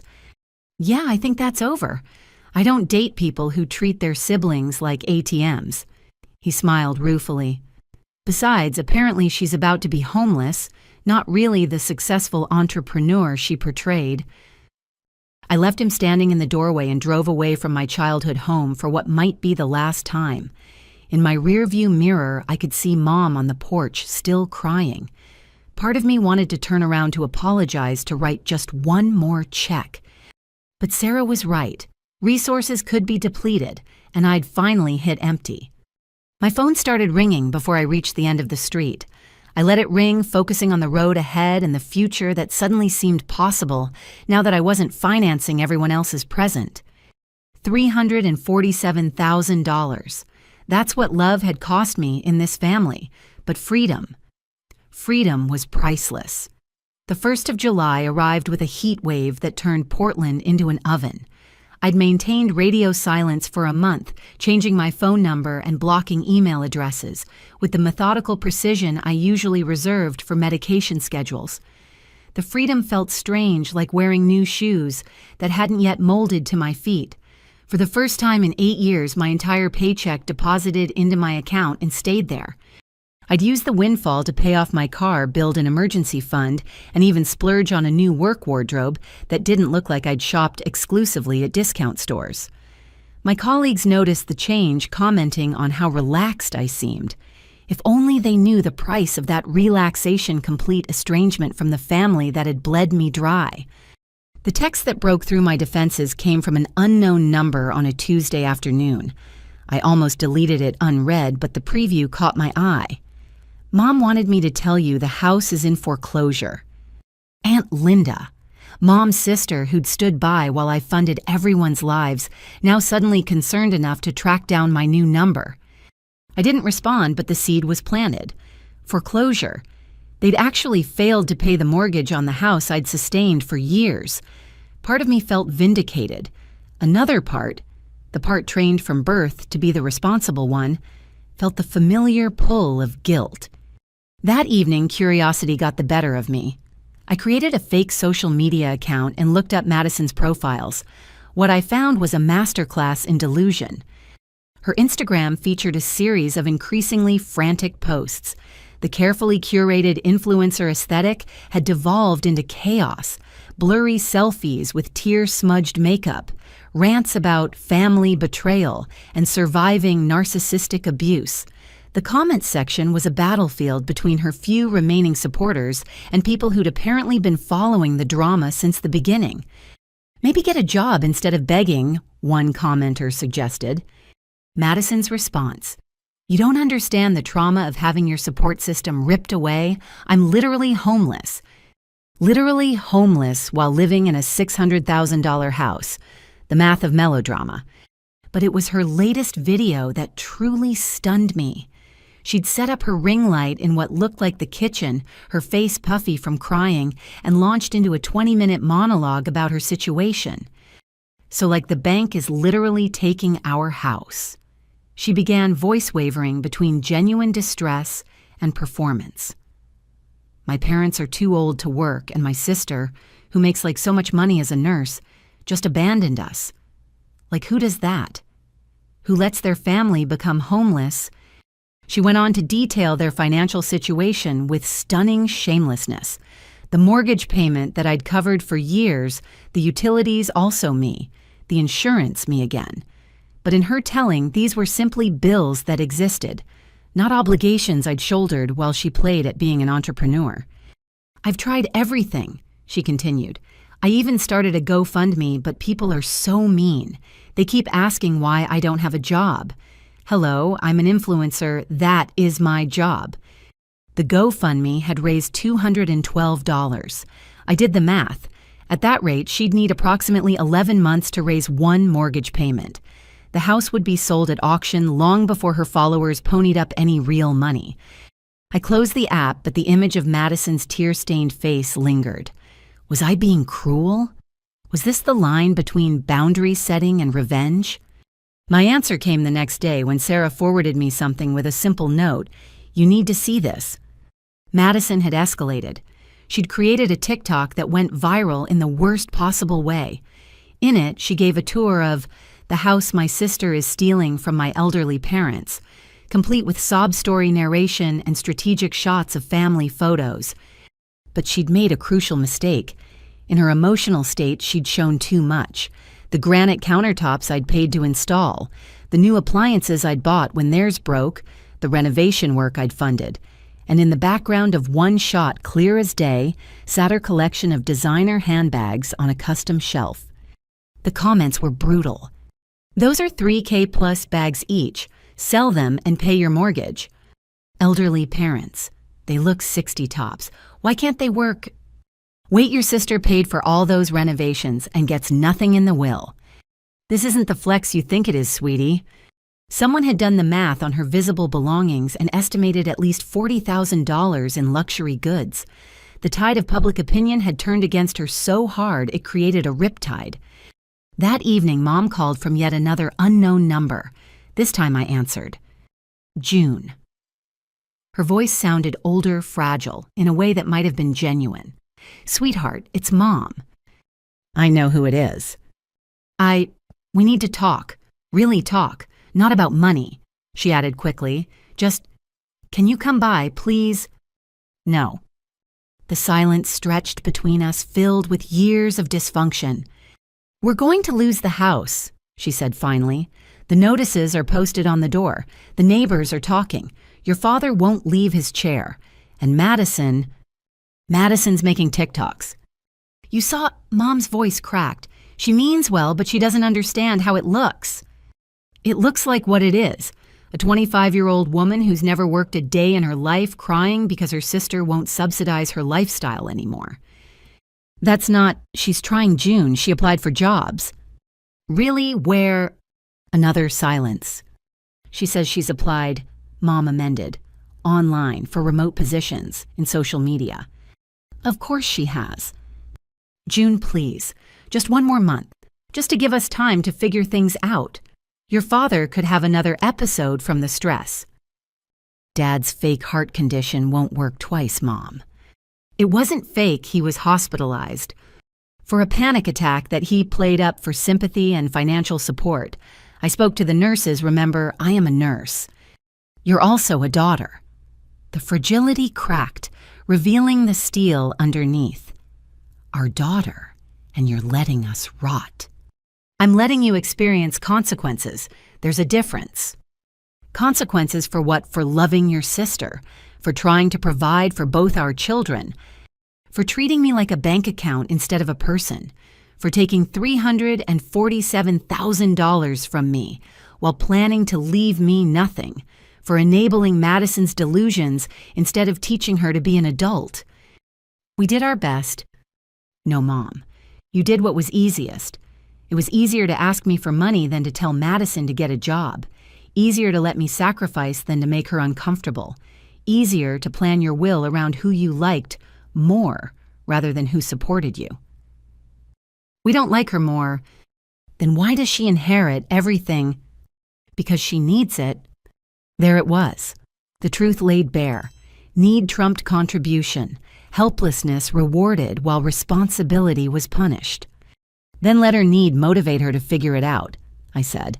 The house is hers after all, or will be if she can save it. You're really going to let us be homeless. I'm really going to let you figure out your own housing situation like millions of other adults do every day. That's not cruelty, Mom. That's normal. This isn't over, she said, the last attempt at threat. When you need us, I won't. I hung up before she could respond. The certainty in my voice surprised even me, but it was true. I'd learned to need them the way a swimmer learns to need an anchor, only when you want to drown. My phone immediately lit up with texts from Madison. I'd forgotten she probably had my new number, too. The messages came in rapid fire. How dare you hang up on Mom? She's crying because of you. I hope you're happy in your fancy apartment while we're homeless. You'll regret this when they're gone. I'm documenting everything for my followers. They'll see what kind of person you really are. BTW Trevor dumped me because of you. He said our family is toxic. I hope you're happy. That last one almost made me smile. Trevor, the unexpected voice of reason in the chaos. I wondered if he'd seen the viral TikTok and recognized the designer bags he'd probably helped pay for. Over the next week, the situation escalated exactly as predicted. Madison's social media became a slow-motion disaster, each post more desperate than the last. She tried selling her designer goods but balked at the offered prices, insisting they were worth more. She started a Patreon that gained 3 subscribers.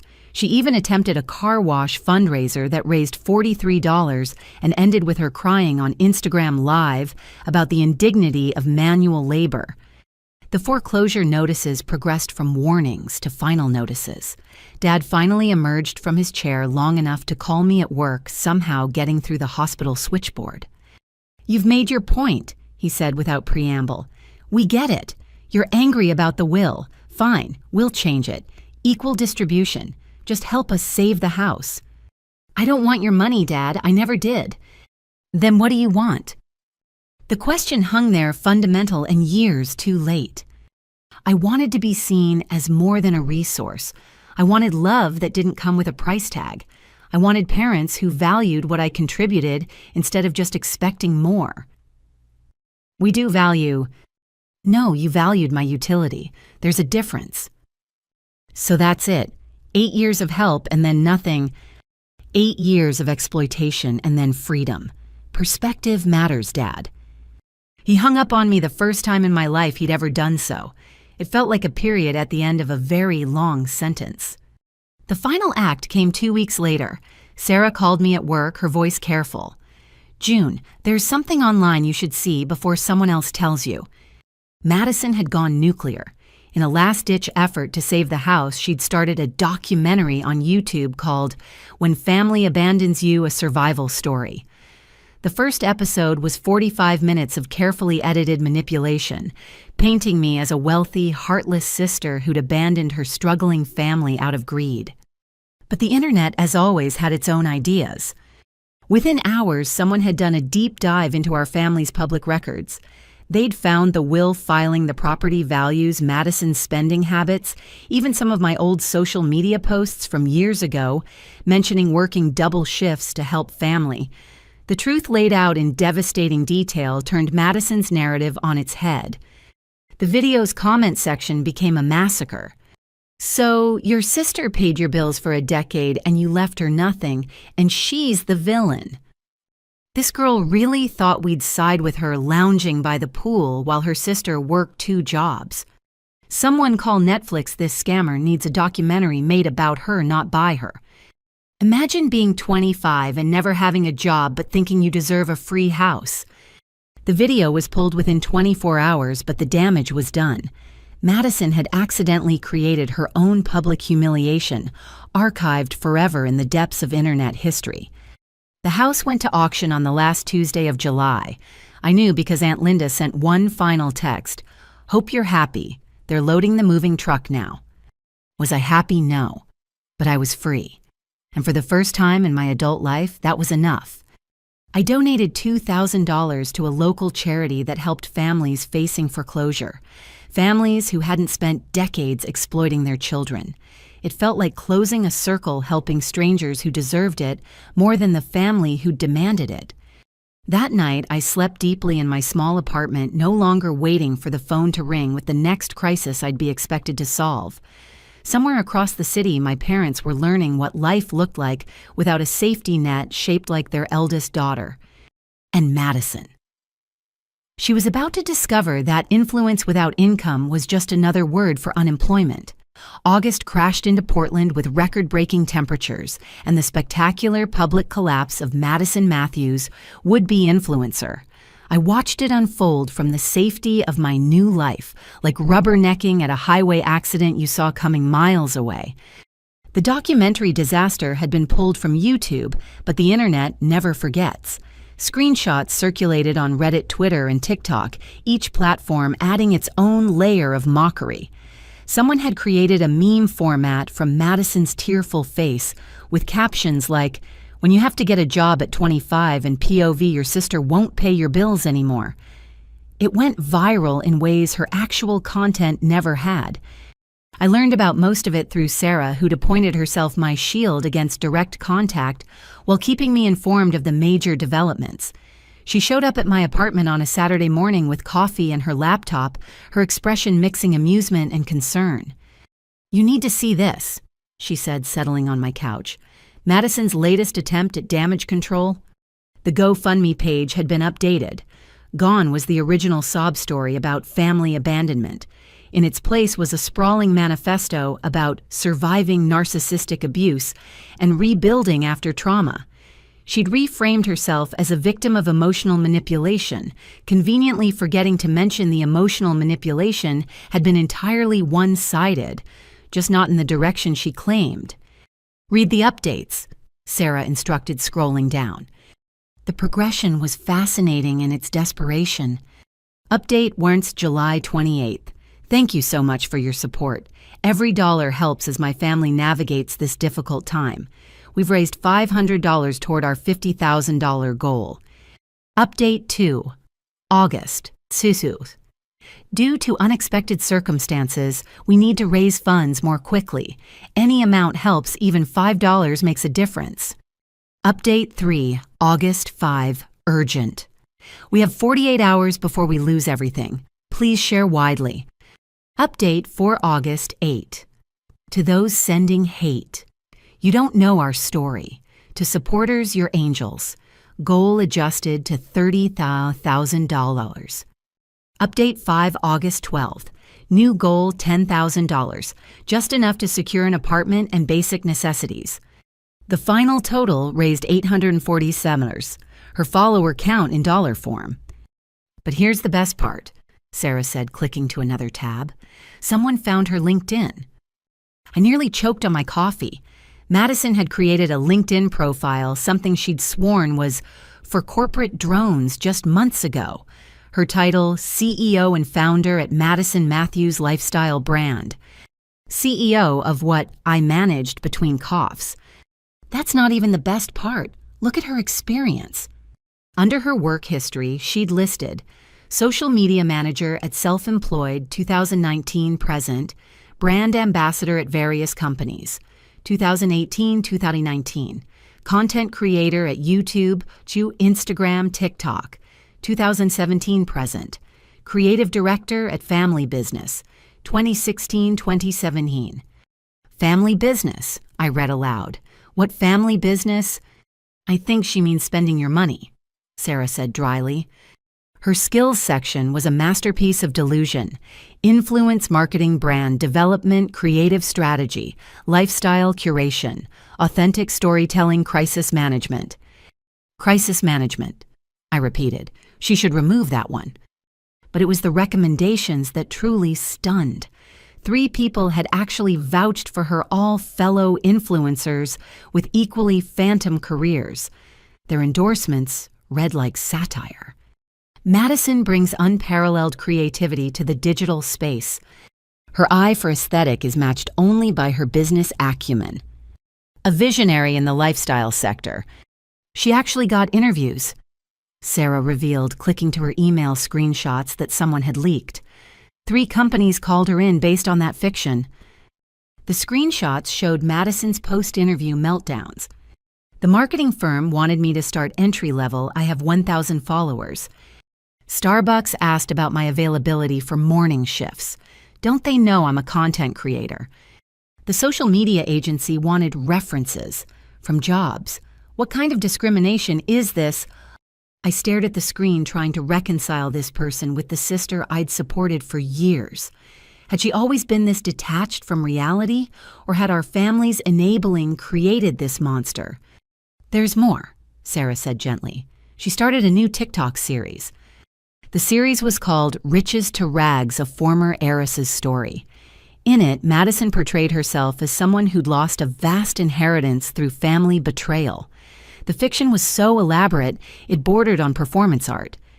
I used to have everything, she said in one video, sitting in what looked like a public park. A mansion designer, everything a trust fund. Then my toxic sister manipulated my parents into cutting me off. Now I'm rebuilding from nothing. The comments were predictably savage. Heiress, your sister was paying your bills while you played dress-up. Girl, you're not fallen nobility. You're just unemployed. This is what happens when participation trophies grow up. Someone call her sister and apologize. She deserves sainthood for putting up with this. But the real blow came when someone did a deep dive into our family's finances using public records. They posted a detailed breakdown. Parents' house purchased in 1992 for $120,000 worth $600,000 in 2024. Parents' combined income, $65,000 a year from pensions and Social Security. Madison's inheritance if she'd saved the house. One $600,000 property. Madison's actual assets. Whatever fit in her car. June's contributions over 8 years, $347,000. June's inheritance per the will, already received enough. June's actual assets. Whatever she earned and saved after supporting everyone. The math was laid out so starkly that even Madison's most devoted followers couldn't spin it. The heiress narrative collapsed under the weight of actual facts. But wait, Sarah said, barely suppressing laughter. It gets better or worse depending on your perspective. She pulled up a local news article, Portland family loses home after daughter's viral meltdown backfires. The reporter had done actual journalism, interviewing neighbors, reviewing property records, even getting a statement from the bank. The story that emerged wasn't about a heartless daughter abandoning elderly parents, but about a family that had lived beyond their means on one child sacrifice, while grooming another for perpetual dependence. Our former neighbor, Mrs. Chen, was quoted, "June was always working, always exhausted. She'd come by to check on her parents between shifts. Meanwhile, Madison would sunbathe by the pool talking about her career. We all wondered when that girl would get a job." The bank representative was diplomatically brutal. The mortgage hadn't been paid in 3 months. The previous 8 years of payments came from an account not belonging to the homeowners. When that support ended, no alternative payment arrangement was attempted until foreclosure proceedings were well underway. Madison had responded to the article with a 3-part TikTok series that only dug her hole deeper. She accused the reporter of bias, the neighbors of jealousy, and the bank of predatory practices. When someone pointed out that paying your mortgage wasn't predatory but mandatory, she blocked them and turned off comments. "She's spiraling," I observed, feeling an unexpected pang of, not sympathy exactly, but something adjacent to it. "She's experiencing reality for the first time," Sarah corrected. "It's like watching a hothouse flower meet winter." My phone buzzed with a text from an unknown number. Against my better judgment, I looked. "This is Trevor. I know you probably don't want to hear from me, but I thought you should know Madison is staying with a friend and applying for actual jobs now. The internet humiliation might have done what your family never could, forced her to grow up. Take care." I didn't respond, but I saved the number.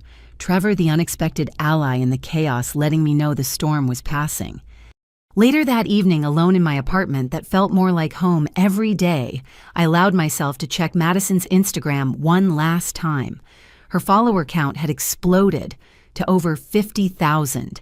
But they weren't fans. They were spectators at a circus waiting for the next act in her public breakdown. Her latest post was different. Gone were the ring lights and filters. She sat in someone else's kitchen, no makeup, looking exhausted. The caption was shorter than her usual novels. "Starting over, applied to 10 jobs today. Wish me luck." The comments were kinder than usual. "Growth looks good on you. Everyone starts somewhere. You got this. Maybe your sister did you a favor after all." That last comment had hundreds of likes. I closed the app and deleted it from my phone. Whatever Madison's journey looked like from here, I didn't need to watch it unfold. I'd played my part. First as enabler, then as enforcer of consequences. Now it was time to be nothing at all to them. Sarah texted later, "How are you feeling about all this?" I thought about it sitting in my small apartment that I paid for with money I earned wearing clothes I bought without guilt, planning a future that didn't include anyone else's crisis. "Free," I texted back. "I feel free." And for the first time since Madison's implosion began, I didn't immediately check to see if she'd posted anything new. Progress came in small steps, and that felt like a big one. The influencer dream was dead. But maybe Madison Matthews would be born from its ashes. Either way, it was no longer my responsibility to watch. My bank account was my own. My time was my own. My life was my own. And Madison, she was about to discover what everyone else already knew. That influence without substance was just noise, and the internet had already moved on to the next main character. Her 15 minutes were up. My life was just beginning. September arrived with an unexpected chill and a certified letter that would change everything. I'd just finished a particularly rewarding shift. We'd successfully treated a premature twin who'd been fighting respiratory issues. When I found the official-looking envelope wedged in my mailbox, the return address made my blood run cold. Internal Revenue Service. My hands trembled as I opened it in my apartment lobby, unable to wait until I reached my unit. The letter was dense with legal language, but the core message was clear: I was being audited. Specifically, the IRS was investigating substantial cash gifts made to my parents over the past 5 years that had been flagged as potentially unreported income.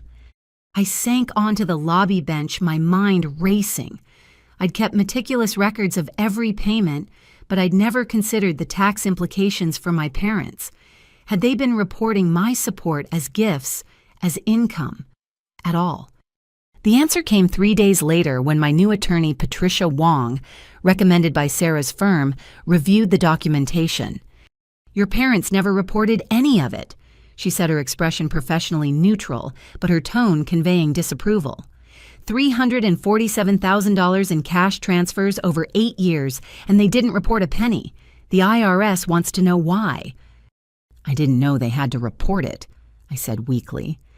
"Gifts over $15,000 per year to any individual require tax filings. You are essentially giving them $30,000 to $40,000 annually. That's significant unreported income." "But it was for bills, not—" "The IRS doesn't care what it was for. They care that it wasn't reported." Patricia leaned back, studying me. "There's more. The investigation was triggered by something specific. Do you know what that might be?" I thought back over the past months of family drama, and then it hit me. Madison's GoFundMe. She claimed they were destitute, but the IRS could see large deposits in their accounts. Bingo. Your sister's very public begging campaign triggered a review that revealed years of unreported income. But here's where it gets interesting. They also found some questionable deductions. She pulled out another document. Your parents claimed Madison as a dependent running a home business. They wrote off part of the mortgage utilities, even groceries, as business expenses for her influencer career. Meanwhile, they were receiving unreported cash from you to pay those same bills. Is that fraud? It's definitely fraudulent. The question is whether it's criminal fraud or civil fraud. That depends on intent and the total amount involved. Patricia's expression grew more serious. "June, I need to ask you something directly. Did you know your parents were claiming these deductions while you paid their bills?" "No, God, no. I had no idea about any of this." "Good, because you could be implicated if you knew. As it stands, you're a witness, not a suspect. But your parents and Madison are in serious trouble." The next few weeks unfolded like a legal thriller I never wanted to star in. Patricia helped me organize every piece of documentation while the IRS investigation expanded. What started as an audit of my parents had spiraled into a full examination of Madison's business claims. Then came the knock on my door on a Thursday evening. I opened it to find Trevor standing in my hallway looking haggard. "We need to talk," he said without preamble. "Madison's been arrested." I let him in, too stunned to object. He collapsed on my couch, running his hands through his hair. "It's bad, June. Really bad. The IRS investigation led to something else. Madison's been selling courses." "Courses? How to become an influencer courses, build your brand workshops, monetize your life seminars, all online, all charging between $500 and $2,000. But she's not successful. What could she possibly teach?" "Nothing. That's the problem. She was selling false success using fake testimonials, inflated numbers. She claimed to make 6 figures from influencing. The FTC got involved." I poured us both water, my hands steady despite the chaos. "How much did she make from these courses?" "Around $80,000 over 2 years." $80,000!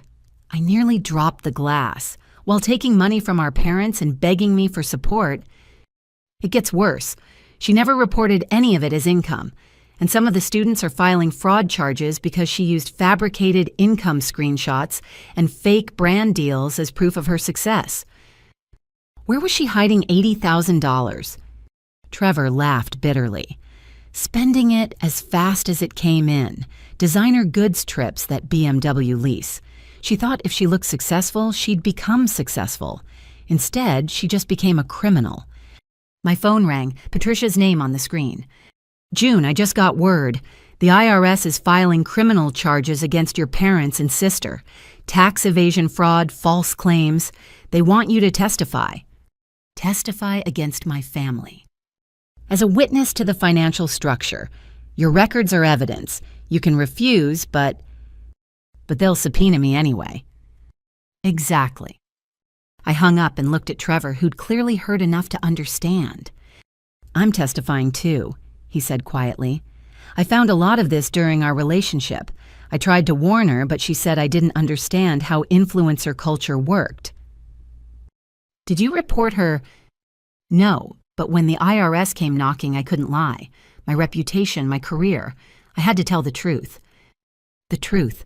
Such a simple concept that my family had twisted into origami shapes of deception. The arrest made the news. Portland influencer charged with wire fraud and tax evasion ran in the local paper, complete with Madison's most glamorous Instagram photo juxtaposed against her mugshot. The contrast was striking. Filtered fantasy versus harsh reality. Mom called from yet another new number, her voice hysterical. "June, you have to help. They've arrested your sister. They're talking about arresting us too." "I know, Mom." "You know, then why aren't you here? We need bail money. We need a lawyer. You need to face the consequences of your actions." "Our actions? We didn't do anything. This is all a misunderstanding. You claim tax deductions for a fake business while taking unreported cash gifts. That's not a misunderstanding. That's fraud. We were just trying to help Madison. By committing federal crimes, we didn't think." "No, Mom, you didn't think. For the first time in your lives, you're facing consequences you can't pass on to me." "They want us to testify against each other," she whispered. "The prosecutor said if we cooperate against Madison, they might reduce our charges. How can they ask parents to turn on their child?" "The same way you turned on me," I said quietly, "easily when it benefits you." The line went silent except for her ragged breathing. "June, please, we'll lose everything." "You already lost everything when you lost the house. Now you're just losing the illusion that you could avoid responsibility." I hung up before she could respond. Trevor was still on my couch, looking like he'd aged years in months. "You know what the weird part is?" he said. "Madison still thinks she's the victim. Even in jail, she's talking about how this is a conspiracy against successful women." "Successful women pay their taxes," I observed. "Try telling her that." The next morning, I met with Patricia and the federal prosecutor assigned to the case. The conference room smelled of burnt coffee and legal pads. Across the table sat Assistant U.S. Attorney Jennifer Martinez, a woman who looked like she'd seen every scam and sob story invented.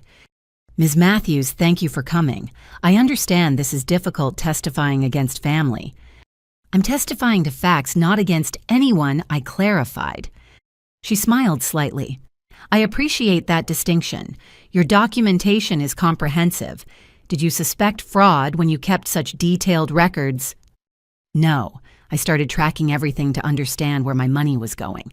I never imagined it was funding tax fraud."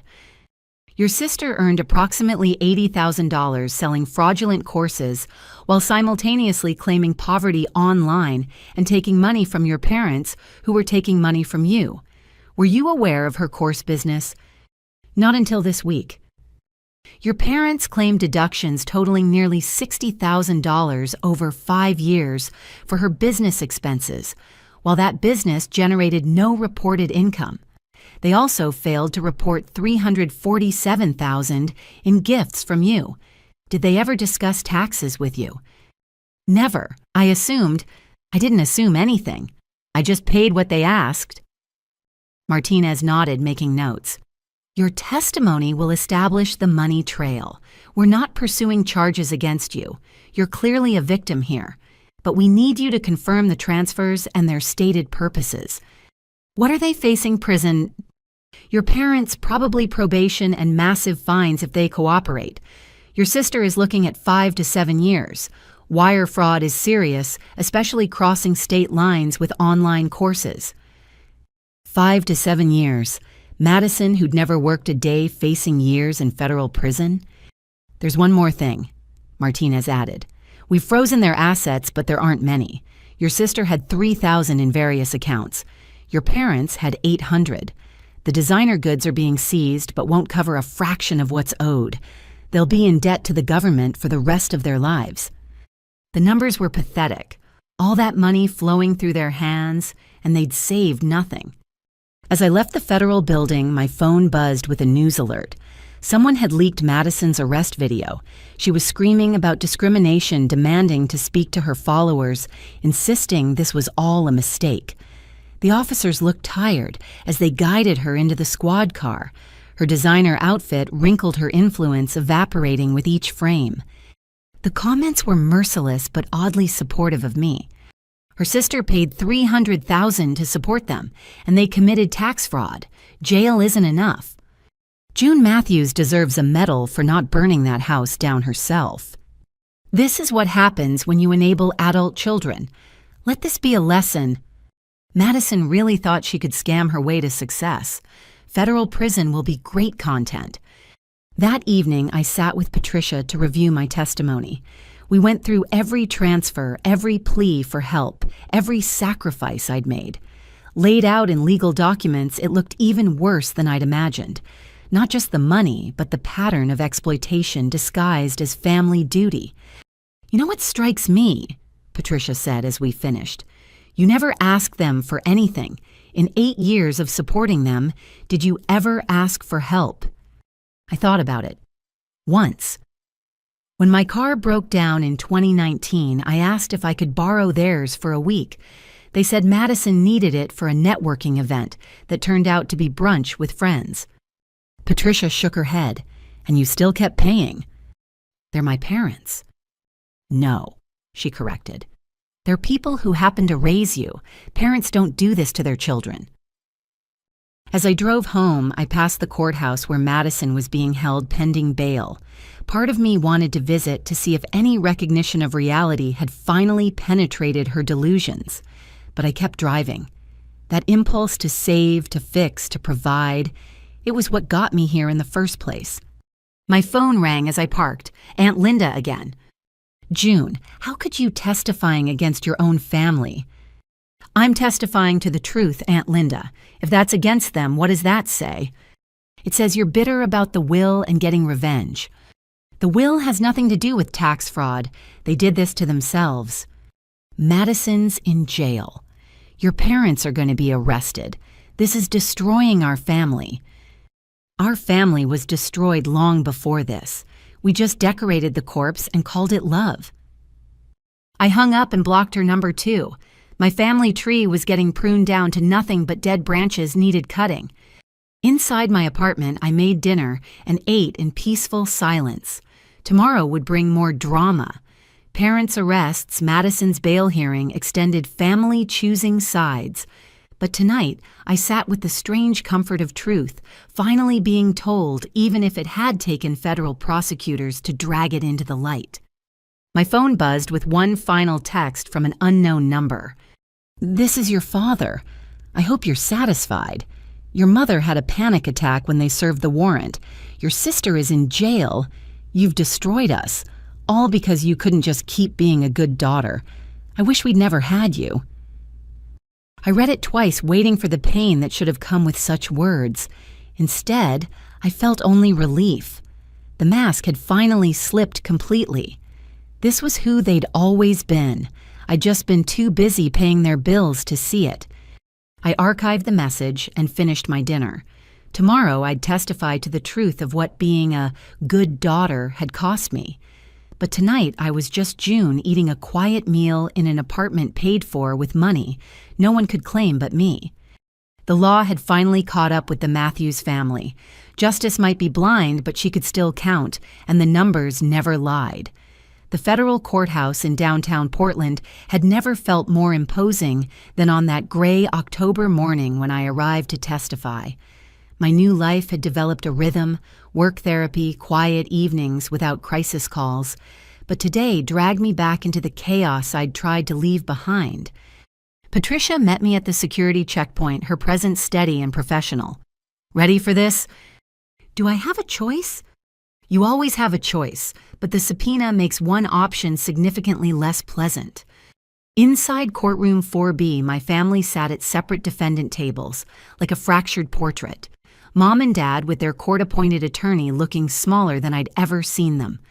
Madison at her own table with a lawyer who'd probably been paid with the last of her hidden course money, her influencer glow replaced by federal defendant pallor.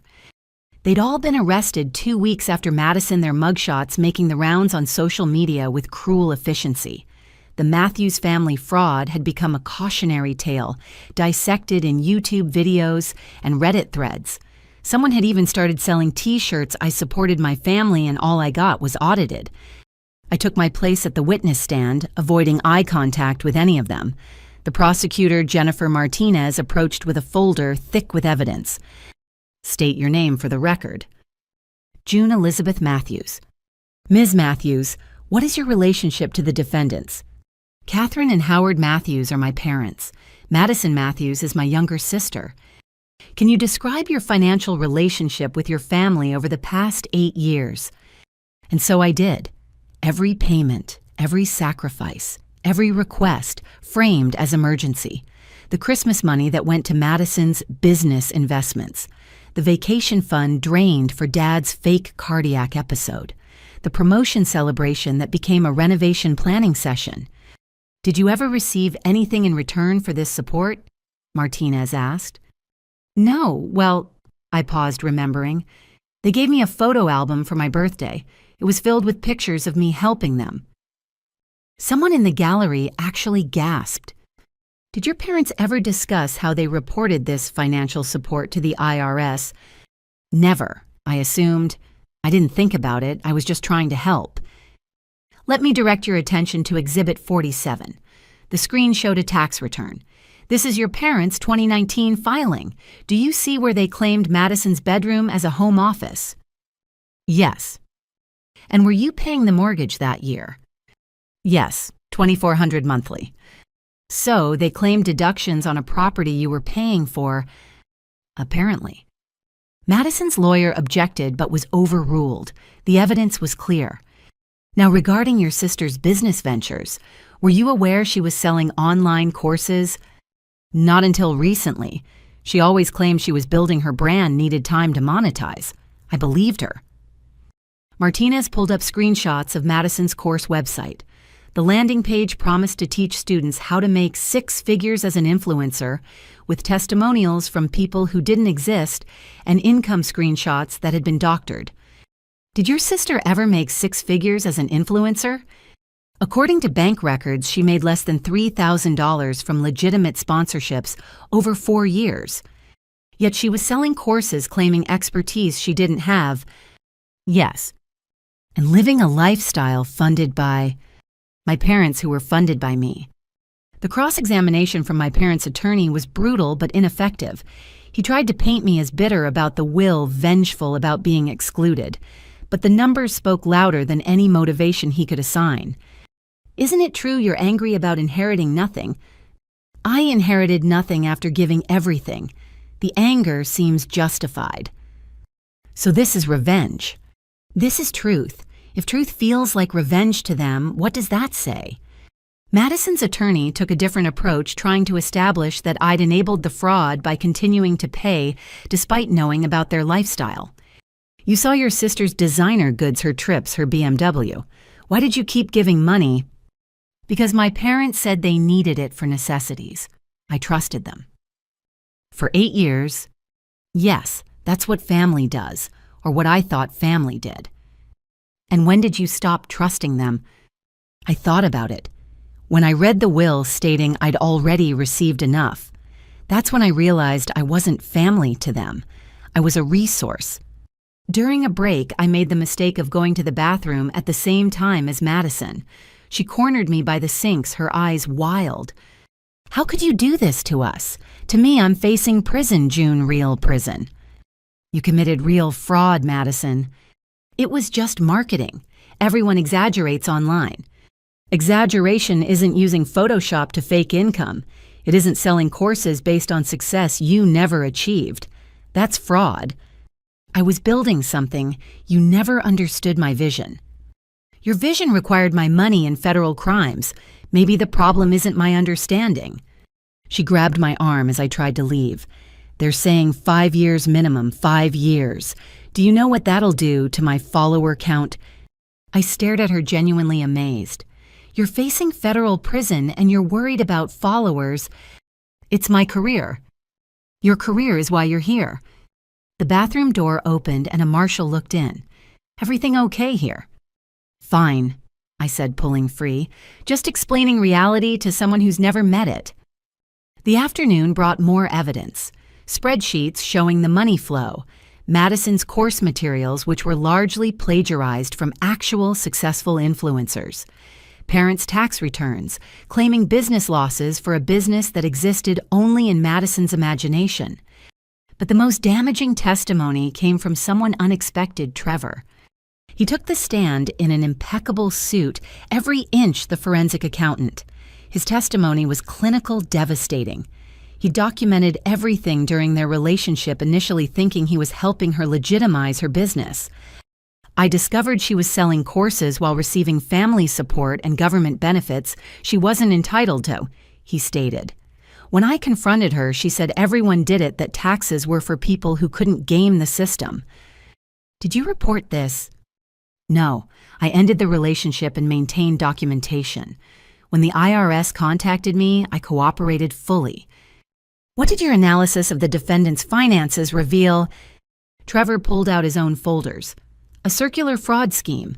June paid the parents funded Madison while claiming tax deductions for her fake business.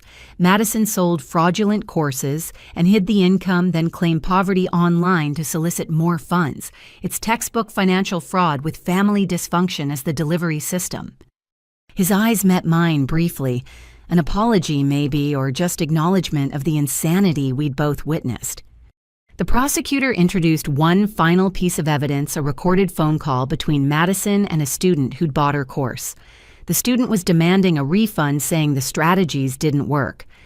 Madison's recorded voice filled the courtroom. "Success isn't guaranteed. If you're not making money, you're not working hard enough.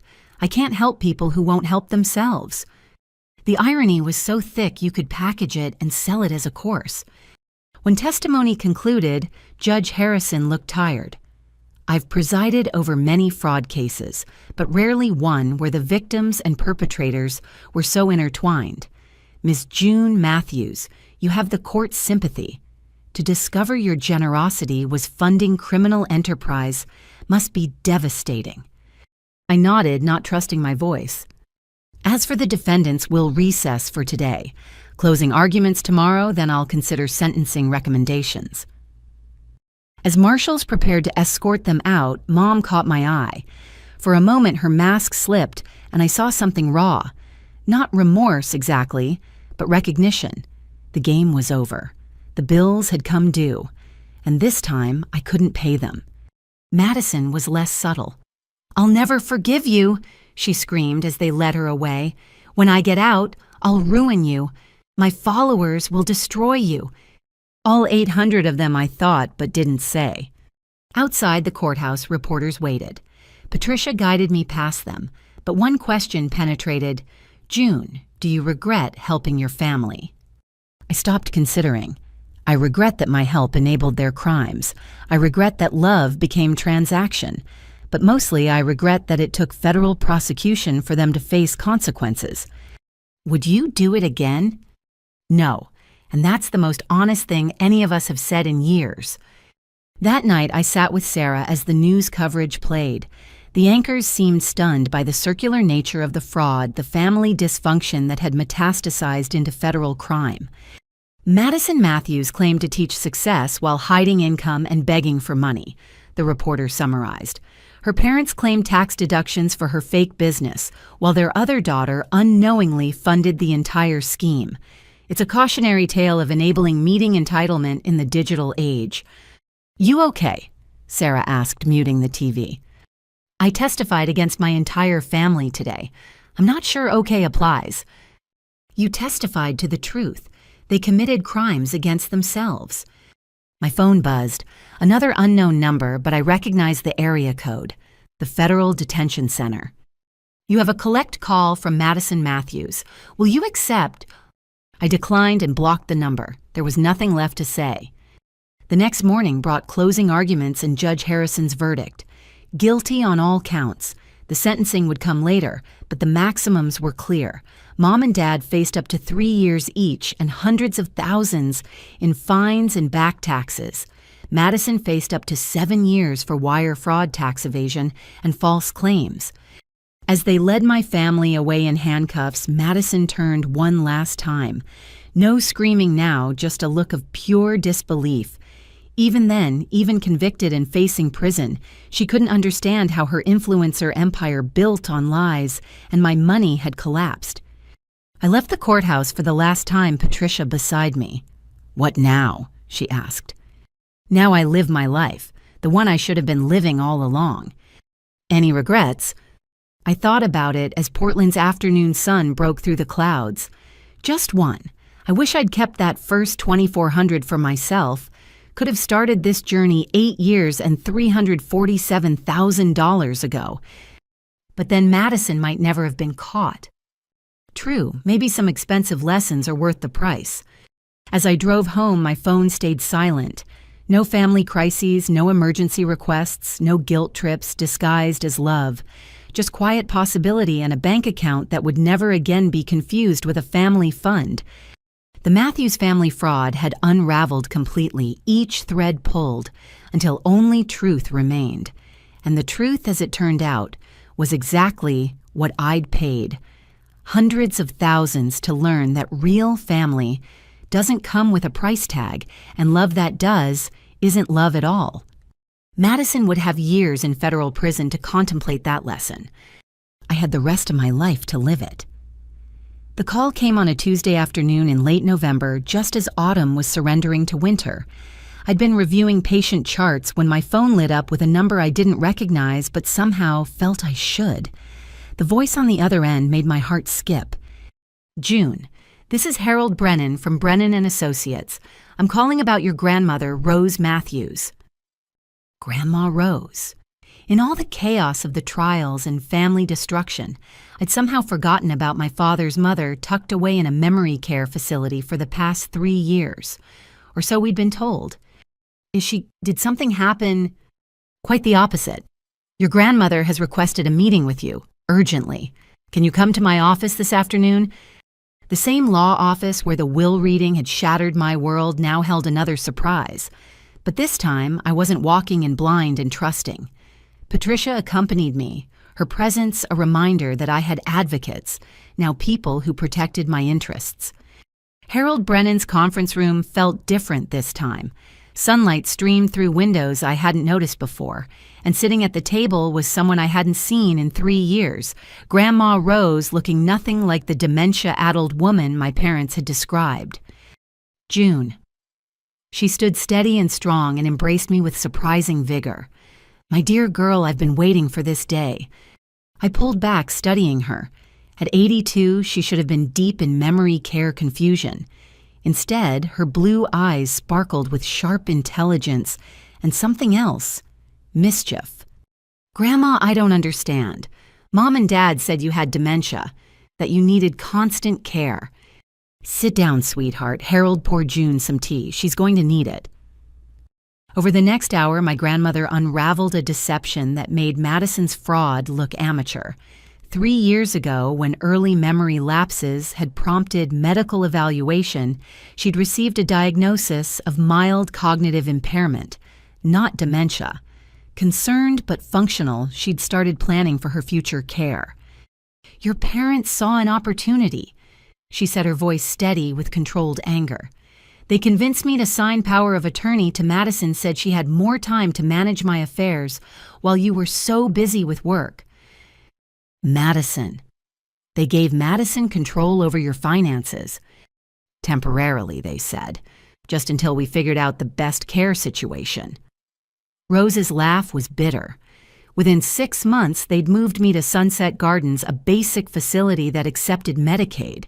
Told everyone I was too far gone to manage anything. "But you weren't—" "Oh, I had moments. Confusion, certainly. Good days and bad days. But dementia, no. And once I realized what was happening, I did what any smart old woman would do. I played along." Harold slid a folder across the table. "Your grandmother has been documenting everything for 2 years. with the help of a friend at the facility and a private investigator I hired on her behalf. The documentation was staggering. While I'd been funding my parents' lifestyle, they'd been systematically draining Grandma Rose's accounts. Her house sold for $400,000 with proceeds invested in Madison's influencer career. Her retirement accounts liquidated for care expenses while she lived in a Medicaid facility. Her jewelry family heirlooms were thousands, appearing in Madison's Instagram posts. They stole everything, I breathed, flipping through pages of evidence. Not everything. Rose smiled, and it was sharp as winter. They stole what they could find. But your grandfather was a clever man, and he taught me well. We had accounts they never knew about, investments and trusts they couldn't touch. I've been living on Medicaid not because I'm poor, but because I wanted them to think they'd won. Why didn't you contact me? Her face softened. You were drowning trying to save them, sweetheart. What could I add to your burden? Besides, I needed to gather evidence. Needed them to feel safe in their theft. The investigator followed the money, Harold explained. Madison took over $500,000 from your grandmother's known accounts over 3 years. She used it for luxury goods trips, failed business ventures, even that online course platform. $500,000 on top of what she took from me. Your family, Rose said dryly, has expensive taste in daughters, specifically one daughter. The investigator's report included surveillance photos that turned my stomach. Madison at luxury boutiques, signing receipts with Grandma's credit cards. My parents at the bank withdrawing cash from her accounts. Even photos of them at Sunset Gardens visiting just long enough to maintain the charade while rushing Madison to her next shopping spree. But here's the beautiful part. Rose continued, her eyes glinting. They were so greedy, so confident in my supposed dementia, they got sloppy. Madison filed paperwork claiming to be my sole caregiver, collecting government benefits for that care. While I was in a facility, while she lived at home, spending my money. That's fraud, Patricia said, speaking for the first time. Federal fraud if she crossed state lines or used mail services. Oh, she did both. Online shopping trips to California tax filings. My investigator has it all. I stared at my grandmother with new respect. You've been playing the long game. Sweetheart, when you're my age, all games are long games. She reached across the table, taking my hand. I watched what they did to you, how they bled you dry while planning to leave you nothing, how Madison preened and posted while you worked yourself to exhaustion. I couldn't save you then, you had to save yourself. But I could make sure justice found them. Harold cleared his throat. There's more. Your grandmother has been working with federal prosecutors. The evidence she's gathered doesn't just prove theft, it proves a pattern of elder abuse and fraud that adds significant time to their sentences. How much time? With the existing convictions and these new charges, your parents are looking at 10 years minimum. Madison could face 20. 20 years. Madison would be 45 when she got out her influencer dreams as dated as her last free Instagram post. But that's not why I called you here, Rose said. Harold, show her the real documents. Another folder appeared. Inside, a will dated just 6 months ago, witnessed and notarized. I read it 3 times before the words sank in. You're leaving everything to me. $2 million in assets they never found, plus whatever we recover from their theft. The house in Bend your grandfather loved. The investment accounts they couldn't touch. All yours. Grandma, I can't. You can, and you will. You're the only real family I have left. The only one who loved without a price tag. Her voice grew fierce. They stole from both of us, June. But we're not victims. We're survivors. And survivors get to write the ending. The next morning, federal marshals arrested my family again.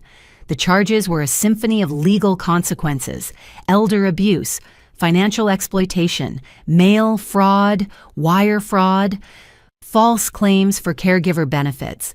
The investigation I'd triggered had been a creek. Rose's evidence was a tsunami. This time, I didn't go to the courthouse. Instead, I helped my grandmother move from Sunset Gardens to a beautiful assisted living community where she could live with dignity and real care.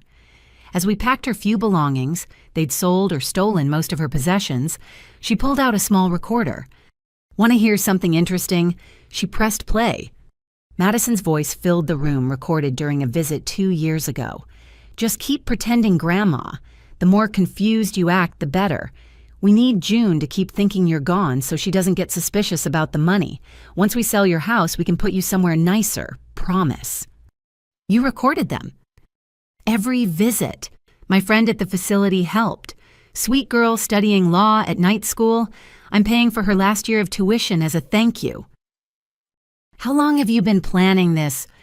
Rose smiled, looking more like the grandmother who'd taught me to play chess than the fading woman my parents had described. "Since the day I realized your sister was measuring my house for her influencer studio while you were working a double shift to pay their mortgage. That's when I knew. One granddaughter inherited the family heart, and it wasn't the one they were protecting." The trials moved quickly this time. The evidence was too overwhelming, the patterns too clear. Madison's lawyer tried arguing diminished capacity due to her influencer delusions. But the jury wasn't sympathetic to someone who'd stolen from an elderly grandmother while posting about manifesting abundance. The sentencing made national news. "Influencer sentenced to 22 years for elder abuse and fraud" became the headline that ended Madison's online presence forever. My parents each got 12 years, their golden years, now iron-barred. But the real justice came in the victim impact statements. Rose, sharp as ever at 82, stood before the court in a St. John suit they'd never known she still owned. "My son and his wife convinced me I was losing my mind while they stole my life savings. My granddaughter Madison took my husband's legacy and turned it into designer handbags and failed business schemes. They left me in a Medicaid facility eating pureed food while they dined on my dime." She paused, looking directly at them. "But they made one mistake. They underestimated both June and me. They thought kindness was weakness, that love meant exploitation. Today they learn otherwise." Madison tried to respond, standing up despite her lawyer's attempts to stop her. "You're just bitter. When I'm out, I'll rebuild my followers." "Your followers," Rose interrupted calmly, "will be grandmothers themselves by then. Sit down, child. Your influence is over." That night, Rose and I had dinner at her new apartment. Real food, not the institutional meals she'd endured while playing her part. She decorated with photos salvaged from storage, including one of her and Grandpa on their wedding day. "He would have loved this," she said, raising a glass of wine. "Harold always said the best revenge was a life well lived. But he was wrong. The best revenge is justice served with a side of irony. They'll appeal. Let them. Every appeal means more legal fees. They can't pay more time added for wasting the court's time. I've got excellent lawyers now funded by their own theft returned to me." We talked until late, sharing stories of the years we'd lost to their deception. She told me about playing confused while documenting everything about the fury that kept her sharp when grief might have broken her. I told her about the birthday when they'd given me a scrapbook of my own servitude, about Trevor's unexpected alliance, about the freedom I'd found in saying no. "You know what the hardest part was?" Rose asked as I prepared to leave. "Watching them destroy you while I waited for enough evidence. Every time Howard called you for money, every time Madison posted another luxury haul, I wanted to scream the truth. But patience, June. Patience is how you catch predators." "Was it worth it 3 years in that place?" She smiled, the expression transforming her face. "Sweetheart, I spent 3 years in basic care to ensure they'd spend decades in federal prison. I'd say I got the better deal." As I drove home, my phone stayed silent except for a single text from Rose. "Family dinner, Sunday my treat. Actually, Madison's treat. I'm using her seized assets to pay." I laughed, really laughed for the first time in months. My grandmother, the chess master who'd played dead to capture the king. Or in this case, the would-be influencer queen and her enabling court. Checkmate. The final trial began on a cold February morning that matched the chill in courtroom 1A. This wasn't just another hearing. This was the consolidated federal case that would determine whether my family spent the next 2 decades behind bars. Media coverage had exploded after Grandma Rose's revelations, turning what had been a regional curiosity into a national scandal. The influencer fraud family had its own hashtag. Documentary crews circled like vultures, and Court TV had dedicated a correspondent to daily coverage. I sat between Patricia and Grandma Rose in the gallery's front row. Rose wore her power suit like armor, her presence commanding despite her age. Behind us, reporters filled every available seat, their keyboards and cameras, ready to capture the Matthews family's final act. At the defendant's table, my family looked like strangers in their matching jail attire. Gone were Mom's careful makeup and coordinated outfits. Dad's perpetual tan had faded to prison pallor, but it was Madison who'd transformed most dramatically. No extensions, no filters, no designer, anything. Just a 26-year-old facing the possibility of emerging from prison in her late 40s. The prosecutor, Jennifer Martinez, had built her case like a fortress. 73 exhibits, 42 witnesses, financial records spanning a decade. The jury, 12 people who probably had their own family dramas but nothing approaching this scale, listened with expressions ranging from disbelief to disgust. "Ladies and gentlemen," Martinez began her opening statement, "this is not a case about family dysfunction. This is about systematic fraud perpetuated by 3 adults who viewed their relatives as personal ATMs. The defendant stole from a daughter who loved them and an elderly mother who trusted them all while claiming poverty and building a false empire on social media." The defense tried various strategies. Mom and Dad's attorney painted them as desperate parents trying to help a struggling child. Madison's new lawyer, the expensive one having fled after the elder abuse charges, went for the millennial sob story claiming she was a victim of toxic positivity culture and unrealistic social media expectations. But then the evidence started rolling out, and no amount of spin could soften its impact. First came my testimony expanded now to include the birthday scrapbook, the will reading, and every manipulation I could remember. The prosecutor had me read excerpts from my expense, tracking the running tally of sacrifice that had funded their comfort. June 2019. I read from my records. Dad's emergency dental work, $3,200. Same week, Madison's Instagram shows her at a spa retreat in Sedona. October 2020. Mom says they can't afford groceries. I send $500. Bank records show Madison's Sephora purchase for $480 that same day.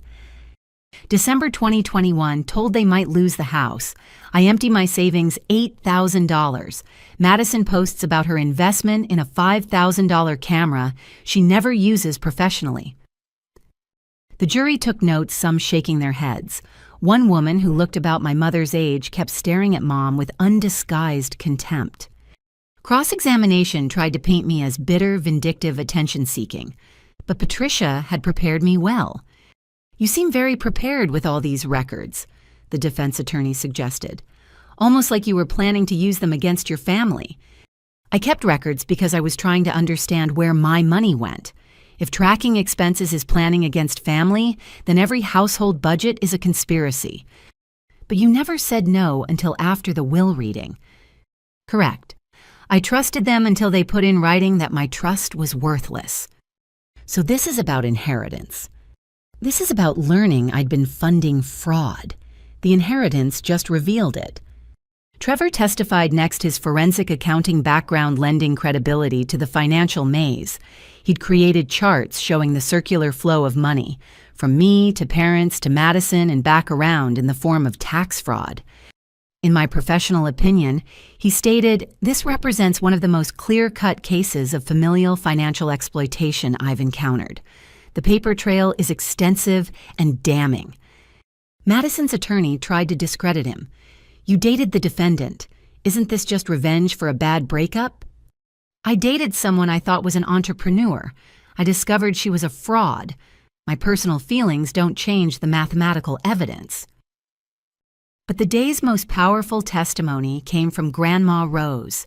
At 82, she commanded the courtroom like a queen reclaiming her throne. She brought props, family photos showing her throughout the years, vibrant and clearly competent, juxtaposed with the confused elderly woman narrative my family had crafted. They told everyone I had severe dementia, she said, voice clear and strong. Meanwhile, I was documenting their theft, recording their visits, building this case. Does this sound like someone with severe cognitive decline? She then played the recordings.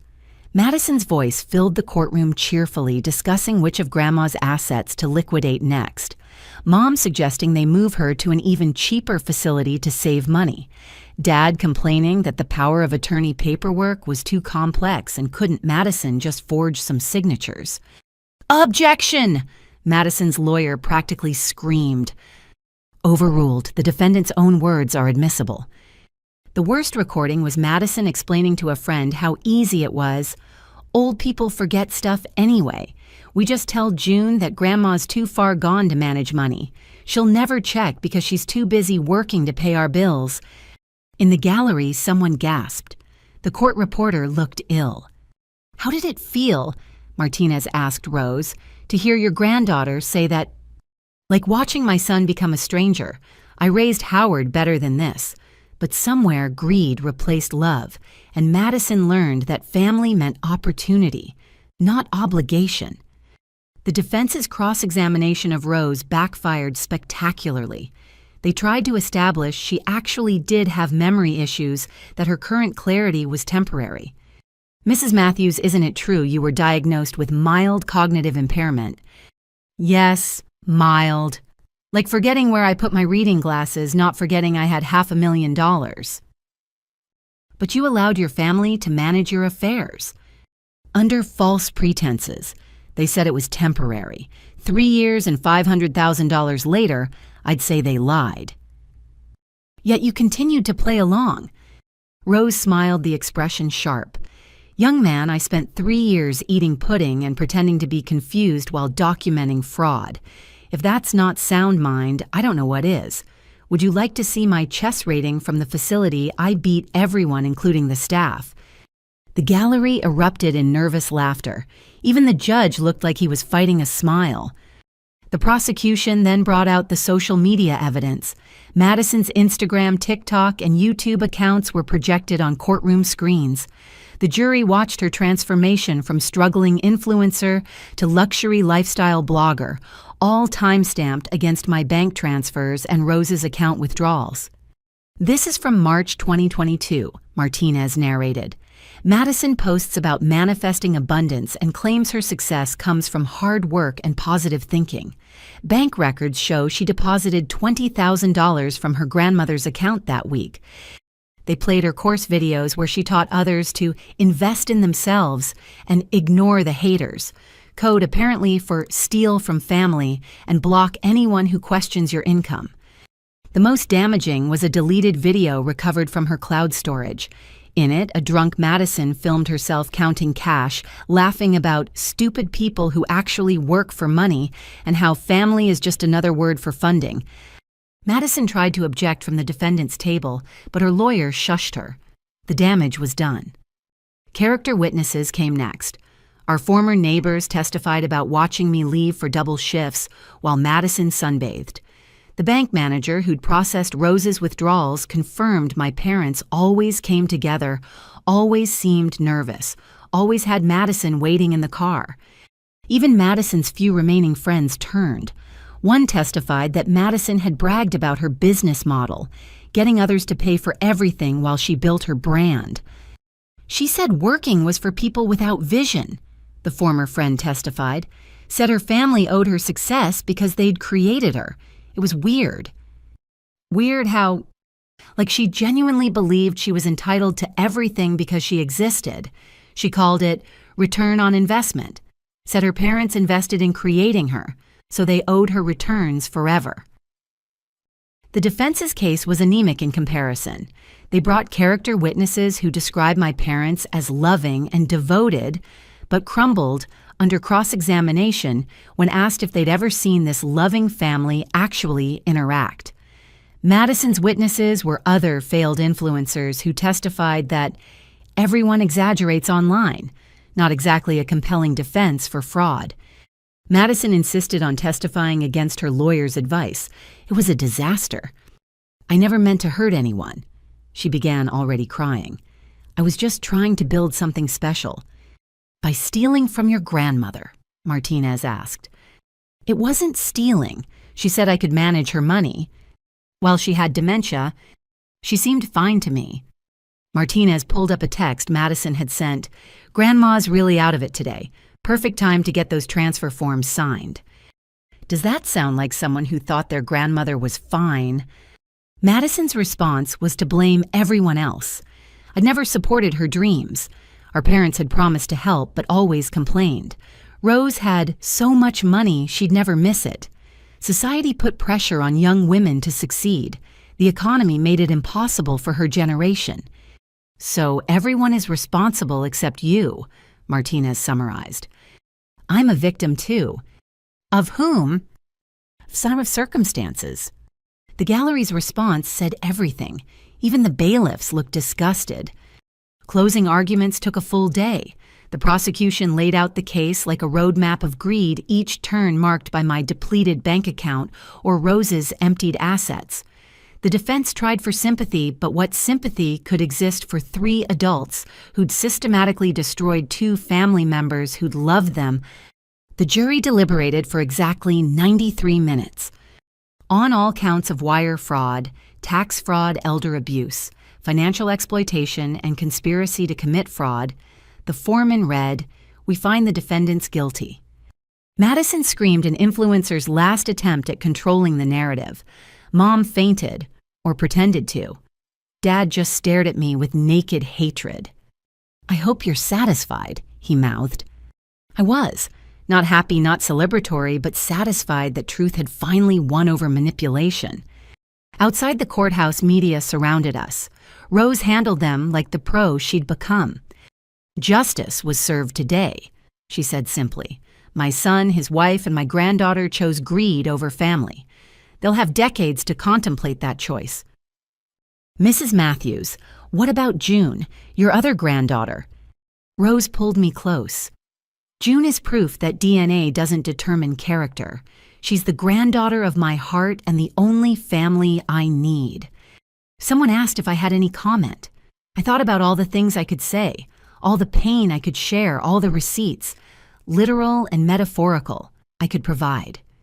Instead, I said, "I spent 8 years and $347,000 learning that love shouldn't have a price tag. My family is going to prison, but I'm finally free. That's all that matters." As we walked away, someone shouted a final question. Madison had a message for her followers. She says she'll come back stronger. Any response? I turned back, looking at the courthouse where my family would soon be sentenced to decades behind bars. By the time Madison gets out, influence will mean something completely different. Maybe she'll finally have to develop an actual skill. I won't be around to find out. Rose squeezed my hand as we walked to the car. "Proud of you, sweetheart. You didn't let them make you cruel." "Just honest grandma. Turns out that was cruel enough." The sentencing came 2 weeks later. Dad got 15 years. Mom got 12. Madison got 22, the maximum for her combined crimes. The judge called it one of the most egregious cases of family exploitation he'd ever seen. Madison had to be dragged from the courtroom still screaming about her followers, her brand, her future comeback. The last thing she yelled was my name, promising revenge when she got out. By then I'd be 50. She'd be 48. An influence like her family's love would be nothing but a memory of something that once cost everything and turned out to be worth nothing at all. The Matthews family fraud was over. The Matthews women who'd survived it, Rose and I, drove home together ready to build something new from the ashes of what greed had burned. A real family, no price tag required.